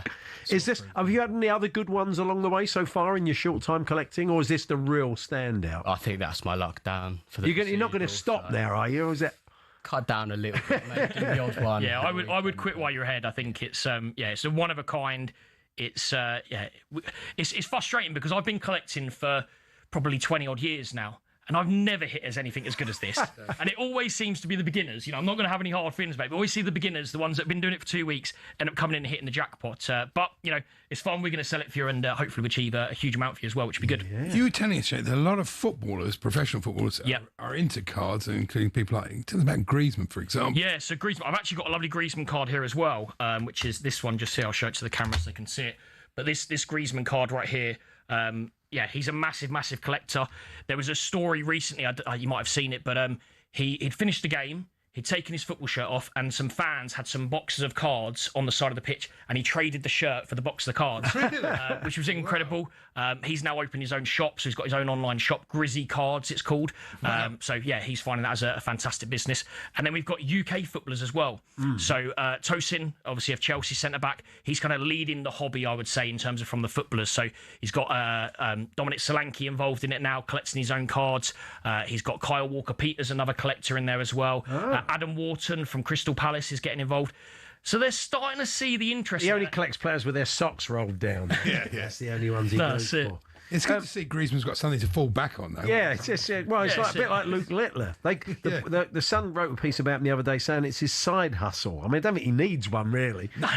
He's on eBay, been selling some of his cards. One of them was a Zinedine Zidane 1 of 1 Topps Palatial Real Madrid 24-25 card, which he listed for £6,000. Do you think he's being ambitious there, or is that about right? I think it's probably about right. I mean, the Topps Palatial set is a very expensive set, and there's also a little bit of fun in it as well. I'd probably pay the little bit of extra money to know Luke Littler owned that once. I'm buying that off Luke Littler, so I think it's quite cool. But there's many stories opening up in the hobby now where people are starting to kind of connect with these footballers because these are expensive cards. I mean, £6,000 will burn a pocket burn a hole in your pocket kind of thing. So they need to move it on. But we're seeing, Luke Littler jumping into a lot of live streams where he's buying expensive boxes in there. He did say, didn't he was going to spend all of his winnings from the World Championship. £1 million. Yeah, which, if you want to buy any cards off me, Luke, I've got a lot here for you. So, Luke, if you're interested in an Esteval 1 of 1, when we've talked about, you said it's an expensive box of cards, and some are more expensive than others because of the collectability, but say, even for £7, not from bad Charlie's point of view, to turn up a card like... do you collect with your mates? Charlie, got a bunch of mates you collect with? Yeah, a few of my colleagues have all started getting into it at the same time, and after a while... And I bet they're kind of, through gritted teeth, delighted for you, aren't they? Oh, yes. Yeah, a bit of both. A bit of jealousy, but a bit of love as well. There's something fun about it, though. You've got us into it, and when the boxes come in and you go... It is that nature of sort of opening a packet of cards. We've done that a few times. Well, we can do it again as well. I always bring a box, and this is like one of the new latest ones. Right, so if we've got time, we can do it. But this is the Topps Chrome box. So this is Topps Chrome box here. This is the latest set, so the Premier League one. where basically the newer version of that comes out. So I can give you guys a pack now, and we can hopefully hit something big. Let's see if we get. Yes, Andy often gets very lucky. Yeah, Andy always does. Well, Andy lost. I get a lot of Andrei Shevchenko's, unfortunately, but there's no disrespect. Okay, let's open the card. Get into it and see what we can. Charlie's opening it. Charlie's lucky. He's going to pull out another Esteval. No, the Bournemouth player, Rayan. His rookie card. Well, that was a great goal by him, wasn't it? I've got Marcus Edwards, formerly of Spurs. Nothing special about that one. With Fair Lopez of Wolves. Hugo Ekitike, it looks like a bog standard card. And Amari Hutchinson again. I've got 4 pretty bog standard cards. Same. Shall I retire? Yeah, I think it's probably time we do. Our luck has finally run out. So okay. You're the same, are you? No, Charlie, you got anything special? No luck this time, I'm afraid. No. And that's Gerald Braithwaite. Branthwaite. Yeah, okay. Got to get his name right at least. Virgil van Dijk. Yeah, but it's nothing special, is it? It does look a different colour though. Maybe it's just the light shining off that. I don't know. Well, that's a gold one. It's gold. Fed up with Andy. So that's numbered to 50. Don't say it's £500,000. It's not £500,000. You know, it's probably about 50 quid again. But he's always doing well. Always doing well. Well, no disrespect to the players we mentioned there. It's just, but anyway, Charlie, well done. Congratulations. So you're going to wait. When is the auction happening? The auction is it's now online. It's now online. It's live. It's a 30-day auction, but you can go and view all of the listings now. So there's currently £250,000 worth of cards online listed. So we've got loads of amazing ones. Messi, one of ones on there. Lamine Yamal's. Erling Haaland, one of ones. There's a lot of great cards on there. But yeah, you can go check it out. bloomsauction.com is the place to check it out. And get involved, have a bid. There's some low items on there as well, so you've not got to be a millionaire to get involved. You can get in there as low as a couple of quid. Go check it out. Even if they're not that valuable, that one, Wayne Rooney, that's a really lovely card. It's a lovely card. Art-wise, design-wise. Wayne Rooney. Yeah, so that would be an insert, so that's a rare insert. So yeah, very nice card. Lovely. Well done, Charlie, again. You think it will a house, a car? What have you thought about what you might do with the money? I don't want to think about the money too yet. Wait for it to be my account. Wait till you've... I'm at the age, money towards a house, that would be absolutely amazing. What an amazing thing to set you up just from your hobby. Brilliant. Well, good to see you both. Thank you, Charlie. Well done, Charlie Simmons there. There was £7 pack of cards that turned into quite possibly £100,000. And thank you, Jake. We'll see you soon. When you buy the house, you've got to have a ribbon that invite Esteban to cut the ribbon. Yeah, Esteban can cut the ribbon. That'll probably cost you £100,000 for a personal appearance. That'd be good. Awesome. Thanks a lot, guys. Thanks. Cheers, guys. Dean Ashton joining us for a chat next. We are going to hear the song that has been the springboard for the Tati Castellanos song as well. So we'll play you that, and we'll hear from some of the gaffers in the press conference ahead of all the big games this week.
On BBC, you've got, I think it was Ellen White, Steph Horton, Nedum Anura.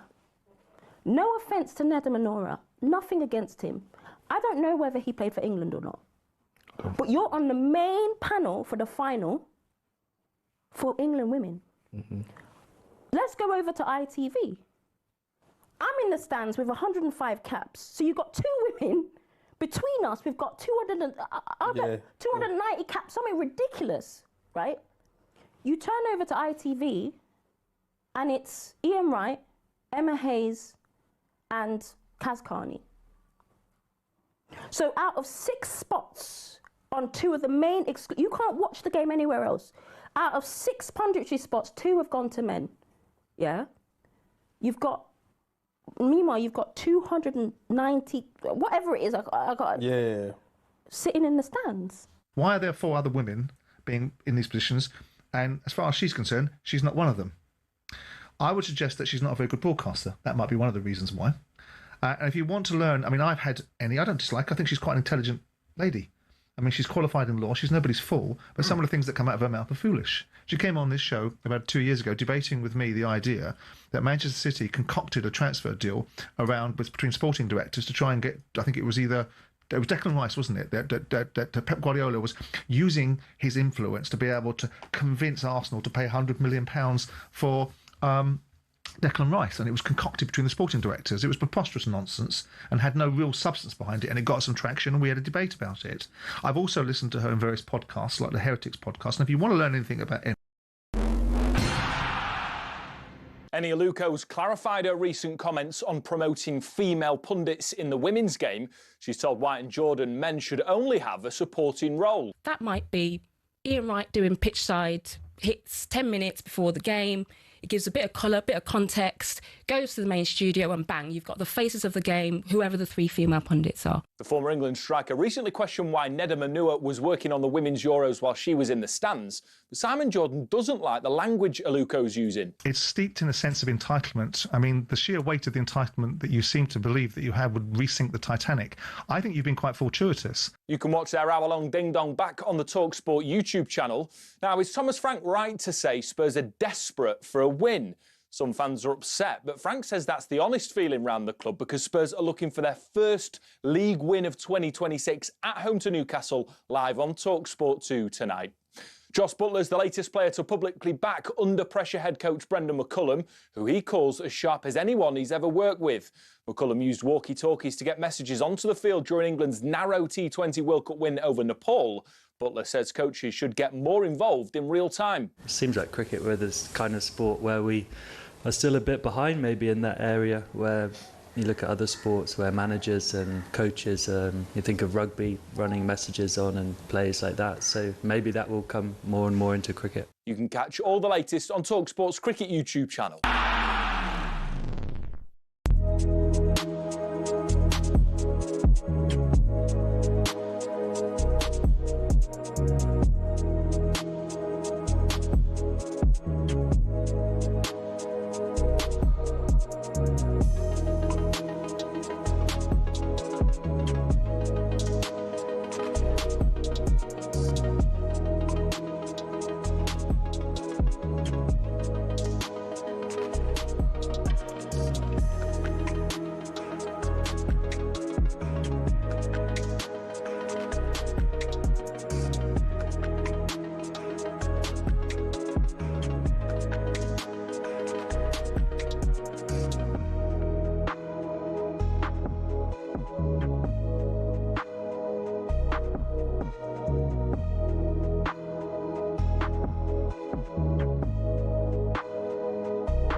That, of course, is Bad Manners, Lip Up Fatty, and it has become the anthem for Tati Castellanos, the new hero of the West Ham fans. Scored a fine goal the other day, made a decent start. Not overweight, is he?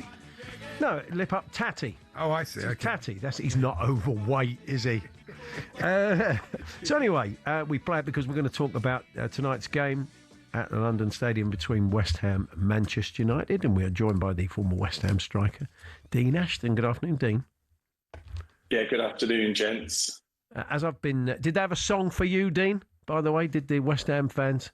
Was it just Dino? Exactly. And that was it, was it? Yeah, good enough. Exactly. Yeah, although that would have been more apt for me than it would Tati Castellanos, that song. As I said, the West Ham fans must love that this springboard and this turnaround in the fortunes came at Spurs. And they haven't really looked back since. They've just looked far more confident. And also the recruitment's been good. And even Dizazi the other day looked sort of settled in very quickly. Their business in January has been pretty good, hasn't it? Yeah, I think I spoke about it before the January transfer window, that the ownership had to do something. If they're going to keep Nuno in, especially after a couple of terrible results, Wolves and then Nottingham Forest, if you are going to keep faith in the manager, you've got to back him. You've got to give him players to freshen up the squad, to give them something that's gonna keep them in the division. And I think in the forward line, that's been so refreshing.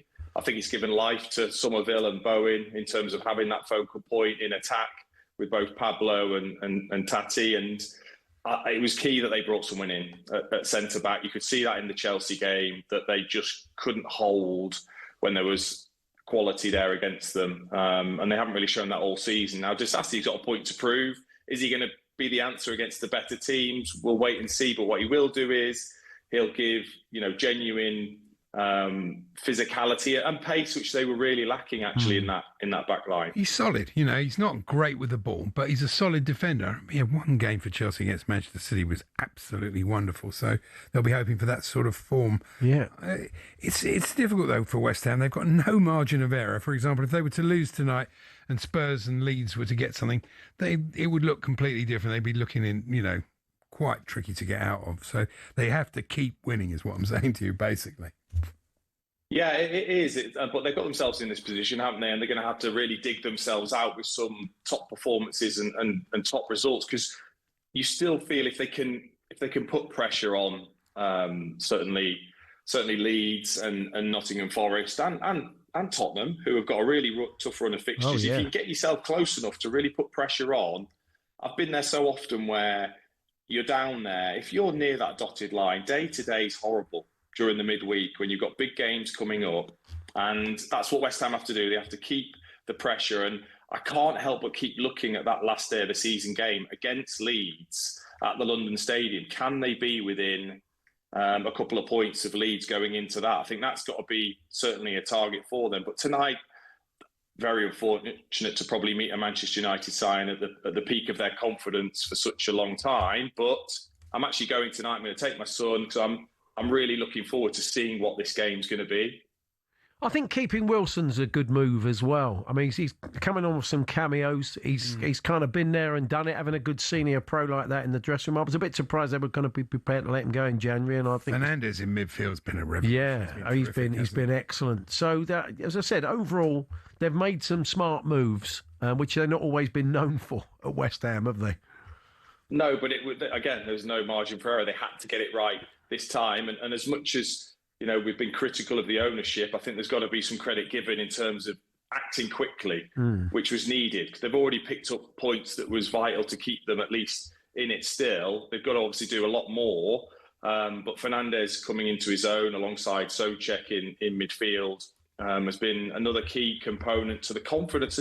What a difference it makes. They look like a team that aren't fighting a relegation battle and are actually just enjoying playing, which is actually refreshing to watch. Yeah, some of the quality of their play, I was saying earlier in the show, really impressive recently. Especially Somerville. I mean, he's taken that pressure off Bowen. It was almost getting to the stage that if you played West Ham a few months ago and you kept Bowen quiet, they were never going to score. But there's a lot more to think about up front there, isn't there, from a West Ham point of view if you're playing them? There is, and I think that pressure was getting to him a bit, Bowen. I've got to say, the frustration was starting to show in certain games and certain moments he saw with the supporters, and he looked refreshed because of it. Somerville's a terrific player, got plenty of dribbling ability. How refreshing to see wide players with pace running beyond the centre forward, having that focal point, of course. But you've got to be making those runs, and you do that when you're confident more so than when you're not, and that's been a big difference with the forward line. But talking of confidence, United are the form team of the league at the moment, and they will go into this game flying, won't they? Yeah, they will, absolutely, and they will feel like they can get the victory not only for themselves, but please just cut that boy's hair. He doesn't realise that there won't be many cuts left once you get to this sort of stage. I think they'll go into it with a lot of confidence. But that's what I'm fascinated to see tonight, what the atmosphere is going to be like. If Manchester United get on top, is there still going to be that feel-good factor after the Burnley game? That's all interesting for me to see tonight. It'll be Cunha and Mbremo. But I mean, Šeško's been coming on now and again. What have you made of him at Manchester United? Yeah, no, he is. I'm just interested as a striker what you've made of Šeško and whether you see a kind of positive future for him at United. Even though it's only been a couple of glimpses, I think he's shown what is there, what type of player he is. But again, it just feels as if the club is still maybe a bit big for him, and he doesn't. I think Cunha and Mbremo have looked like, we know it's Manchester United, but I'm a top player and I'm just going to show you that anyway. Whereas Šeško, maybe it's his age and slight inexperience. He looks like a player that's trying too hard to be that Manchester United player rather than letting his talent do the work in a more composed manner. And I think we would see the best of him. I think he is good enough to be a Manchester United player. Just a word for Michael Carrick. I've heard you on the station before saying nice things about him, and I know you said a few similar things when he was at Borough. So, I mean, it's a difficult one, isn't it? They're under no pressure to give him the job now, which they often talk about doing. They mustn't do that. But I mean, he's got to be in the box seat. The job he's doing, and the reaction from not just new players. Stuff Bruno Fernandes has said a lot of the players have been saying nice things about him. Yeah, because I think he's got such a great manner about him. He's such a calm character. I don't think he's going to be flustered by it. I think he's quite strong as well in his decision making, and I think he's very quickly understood what the Manchester United fans want and probably what the players want, which was a certain style, playing in your right positions, showing a real bravery to go and attack every team. You know, there was some terrific runs of form as a Middlesbrough manager. I think probably towards the end that died away, but there was plenty of good stuff there. He's got good people around him. Steve Holland's got, such amount of experience. So I just think, don't do anything. Don't say you're not going to be the manager. Don't let them make him the manager. Just continue doing what they're doing at the moment. I think they'll get Champions League football. Yeah, I agree with that. Enjoy the game tonight, Dean. Thanks very much. I will. Thanks, fellas. Dean Ashton on his way to the London Stadium. If you can't make it, you can hear it live on talkSPORT. It's an 8:15 kickoff. Adrian Durham, your host, Jim Proudfoot, Stuart Pearce, your commentary team. We got all 10 games this week, but all 4 tonight. Chelsea lead 7:30. That's Dance and Darren Ambrose. That's on Talk Radio. We've got so many games. We're just trying to find places to put them for you. So download the app is probably the easiest thing to do, because on the app, Evertonians and Bournemouth fans, you can hear your game from 7:30 with Matt Isles. We've got Tottenham Newcastle on talkSPORT 2 with Joe Shannon and Scott Minto. Again, is another 7:30 kickoff. And who's going to get the Has Anyone Seen treatment at 10 o'clock? I'm certainly hoping it's not Spurs, in which case I will not be listening to the Sports Bar, even though I do very much enjoy it after a game. But Jamie and Jason are back at 10 o'clock tonight with the Sports Bar. We're going to hear from some of the gaffers very shortly. And in the build-up to all the big games this week, I take it Pep will be in there and many more besides. And then, of course, at 4 o'clock is Andy Goldstein and Darren Bent with another busy drive time show. As always, we're here with our very good friends at Tool Station. You can pick up your wet weather essentials today. Next stop, Tool Station.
Statement here, but I think that might just be the worst refereeing or VAR decision we've ever had. No, it's not. It's not. How can you say it's a denial of a goal-scoring opportunity when Man City scored? Because Haaland dragged down Slobosai. Yeah, but Szoboszlai dragged Haaland. Yeah. Haaland dragged Szoboszlai, which is something we see all the time. No, you don't. Not like that. Not two separate incidences. So, okay, so you give one. Yeah. But then you've also got to give the other because there was two incidents. So then how can you give both? So he played advantage, and then Haaland's in the advantage. He does foul Szoboszlai. I mean, you can't get away from it. It's the decision is right. It's the right call. And It's not. Listen, by the laws of the game, it's the right call. Yeah, it's the right call. And that's why you can't say it's the worst decision ever. No, it's definitely not. That's because just the rubbish. referee, by the letter of the law, gets the decision right, in terms of the laws of the game. Do I agree with it? No, I think it's ridiculous. I think there needs to be some sort of common sense law brought into the game where that you just let go, right? You just let that slide. You just let it go. Two fouls don't mean a right. No, I know, but you can't have. No, I know, but you can't have Szoboszlai dragging Haaland back. By the way, Haaland should score, and then you can't have Haaland dragging back Szoboszlai. Yeah. If you remember, right, if you look back at it, Szoboszlai's looking for the free kick. He's gone to the referee on his knees like that. Yeah. He's going to say, "Where's the free kick?"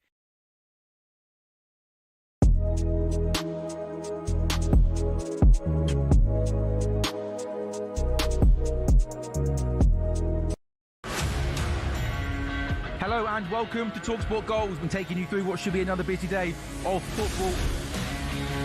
Chance to win it! We don't need to do that, guys. I'm going to owe you an apology. How would you get to that conclusion? That's a weak mentality. Oh, get out of it.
Here on the talkSPORT network, we've got all the big games, and this is the latest in a long line across the course of the season. Back to Enzo. Can he get the shot away?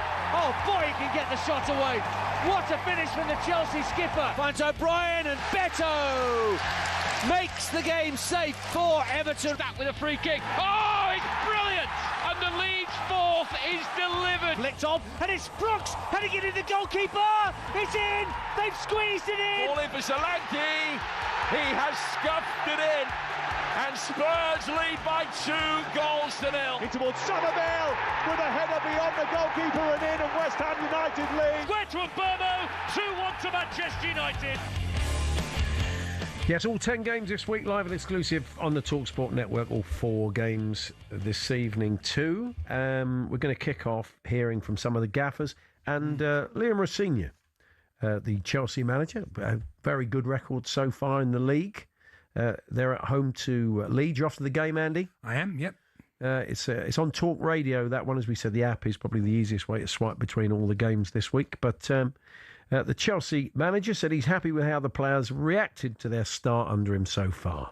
It's always nice when players speak well of you. Most of the time, they just want to stay in the team. So I take it with a smile. I think you can see whether it's Cole or Zhao or Enzo or Moy, all of them, Andre, the defenders, they're playing with a real enthusiasm at the moment. They're enjoying their football. And as a coach, that's very pleasing to see, because if you don't play with enthusiasm, you don't play with energy or intensity. So at the moment, things are looking good, but you have to continue. The demands have gone up It's going to be a physical game tomorrow, but the signs are looking really, really good for what we want to achieve together. What are you liking, Andy, with what you see from his football? The players liking him. That's what I'm seeing in the marked difference between. I said to you before, Maresca's a good manager, but he's a typical Italian manager, and it's very serious, very professional. Yeah, and it's a fairly joyless experience as it was for the fans watching his football. Whereas I feel Liam Rossigna, he sort of relates to the players better, but in the end, it's all about the results and Maresca's results. Anything you're not sure about from what you've seen? Not really. No, no, not really. He keeps winning. Yeah. Leeds tonight, that one, as we said, Talk Radio at 7:30. We're just chatting to Dean Ashton about West Ham, Manchester United, and Michael Carrick said he's keen to make it 5 straight wins for Manchester United, but expects a difficult opponent in West Ham. Yeah, well, it's a bit of change. I think injuries as well is difficult. I think they're very good on transition, very dangerous. Got some really good attacking players. So we've looked at them already and kind of have an idea with that, as they would have done for us. So. But yeah, they're a threat. They're a threat, and when they get up ahead of steam at home, they're a dangerous team. So definitely got to be ready to cope with all that. Yeah, another of these old clubs as well, isn't it? Yeah. Going back to an old club there. And that one, as we said, talkSPORT, exclusively live, 8:15 from the London Stadium. That's the later kickoff tonight. We're going to bring you on talkSPORT 2, Tottenham, Newcastle. Let's first hear from Eddie Howe, the Newcastle manager, who's been facing a fair bit of criticism after a string of very poor results. And he said that he would step down if the position wasn't right for him. No, there's no doubt in my mind, and that's why I'm sat here. If there was, then I wouldn't be, because, as I said, the club's the most important thing. So I'd never put myself before the club if I didn't think I was the correct man to take the team forward and I could give the players what they need. Then I would step aside and let someone else do it. Yeah, I mean, I don't think we're there yet. No, it'd be a real pity. I mean, he's done a very good job. He's had a poor run with injuries. I'm sure Newcastle fans aren't happy with everything that's going on, but I think it's a bit soon. Now, Tottenham going to this tough run of games, starting with Newcastle tonight at home without their captain and one of their top players, Christian Romero, got another daft red at the weekend. 6 in all now. But the Tottenham manager, Thomas Frank, has been defending Christian Romero. I think it's a couple of things. I've of course answered this question, but then I think we've spoken enough about Romeo last 2 press conferences. For me, I think he's a leader. I said it before. He's a young leader, so he's learning all every day. I said I used the example. I remember when I was 30 years old, I thought I was on top of the world. I was nowhere near the level I am today in terms of leadership and understanding things. And then when you have a player that is playing with so much passion and aggressivity, then sometimes things like that can happen. That's not said that he shouldn't learn from it. Of course, he needs to learn from it going forward. Yeah, he's got to work with the fellow. What's he supposed to say? Really? No, I mean, he's in an awkward position. I mean, he doesn't put in tackles like that for Argentina. I don't think he's been sent off in that way for Argentina. What is it? It's really it is very frustrating because he's such a key player. And again, it was just such a daft challenge. And it always seems to be on Brazilians. Yeah. He always seems to find it take a piece out of a Brazilian player. Oh dear, it's he's going to be a huge miss. 4 games out, and he's probably going to miss a couple of games. He's going to come back and pick up another booking, which I think will give him another 2-match suspension. Yeah. So he's not much good to you if he can't play. I do sense he's probably on. Denso's not bad though. I've been quite impressed. Well, Denso's injured. Oh, is he? He's injured his toe. He's got a toe injury. Who have you got then there? Dragoshin, who's who's only just come back from a ACL, and who's doing his best, but he's a bit ring rusty. And he's going to have Newcastle flying at him tonight. They don't really have many other options there. So, and the optics of in a week when you've talked about there not being enough players to take an important player out of the team in that manner was not his finest hour. No. Anyway, let's hear from David Moyes. They're at home to Bournemouth tomorrow night, and David Moyes believes that Everton are in the battle for Europe and that he wants his players to think they can go for it. I'd rather they talk being about European places than talking about relegation places, and probably the history of the club here for too long has been relegation places. So I think we would all quite enjoy that talk if it was about European places. But at the moment, we've got a long way to go for that to happen. But if we can hang in with the teams above us, you just never know. Yeah, they're dogged and resilient Everton at the moment, aren't they? Doing really good well. Results away from home. Am I right in thinking? I need to look it up. But it feels like they haven't always been so good at home this season. But no, they've had their moments. Bournemouth, Bournemouth always score. Bournemouth always create chances. Yeah, should be a good game. That one will bring you tomorrow evening, and that's going to be on the talkSPORT app. That's a 7:30 kickoff. So as we said, all 10 games this week exclusively live on the talkSPORT network, and it really is much easier to download the app to keep in touch of all those games. Straight after all the matches this week, of course, the Sports Bar. So do tune in at 10 and have your say on how your team perform. Well, that's us. Enjoy the football tonight, and coming up next to build up to that and a whole lot more besides, it's Andy Goldstein and Darren Bentwood Drive.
I don't see. I look at Arsenal and I've watched all the games because I'm waiting for them to slip up, and they can just change it. They can bring 5 players off the bench who should have started, and I think it's look. As much as none of us want Arsenal to win it, we just have to accept that it's their year, and they've been building it for 5 years, and it's their time. Yeah. And it's not because I think Arsenal are particularly great.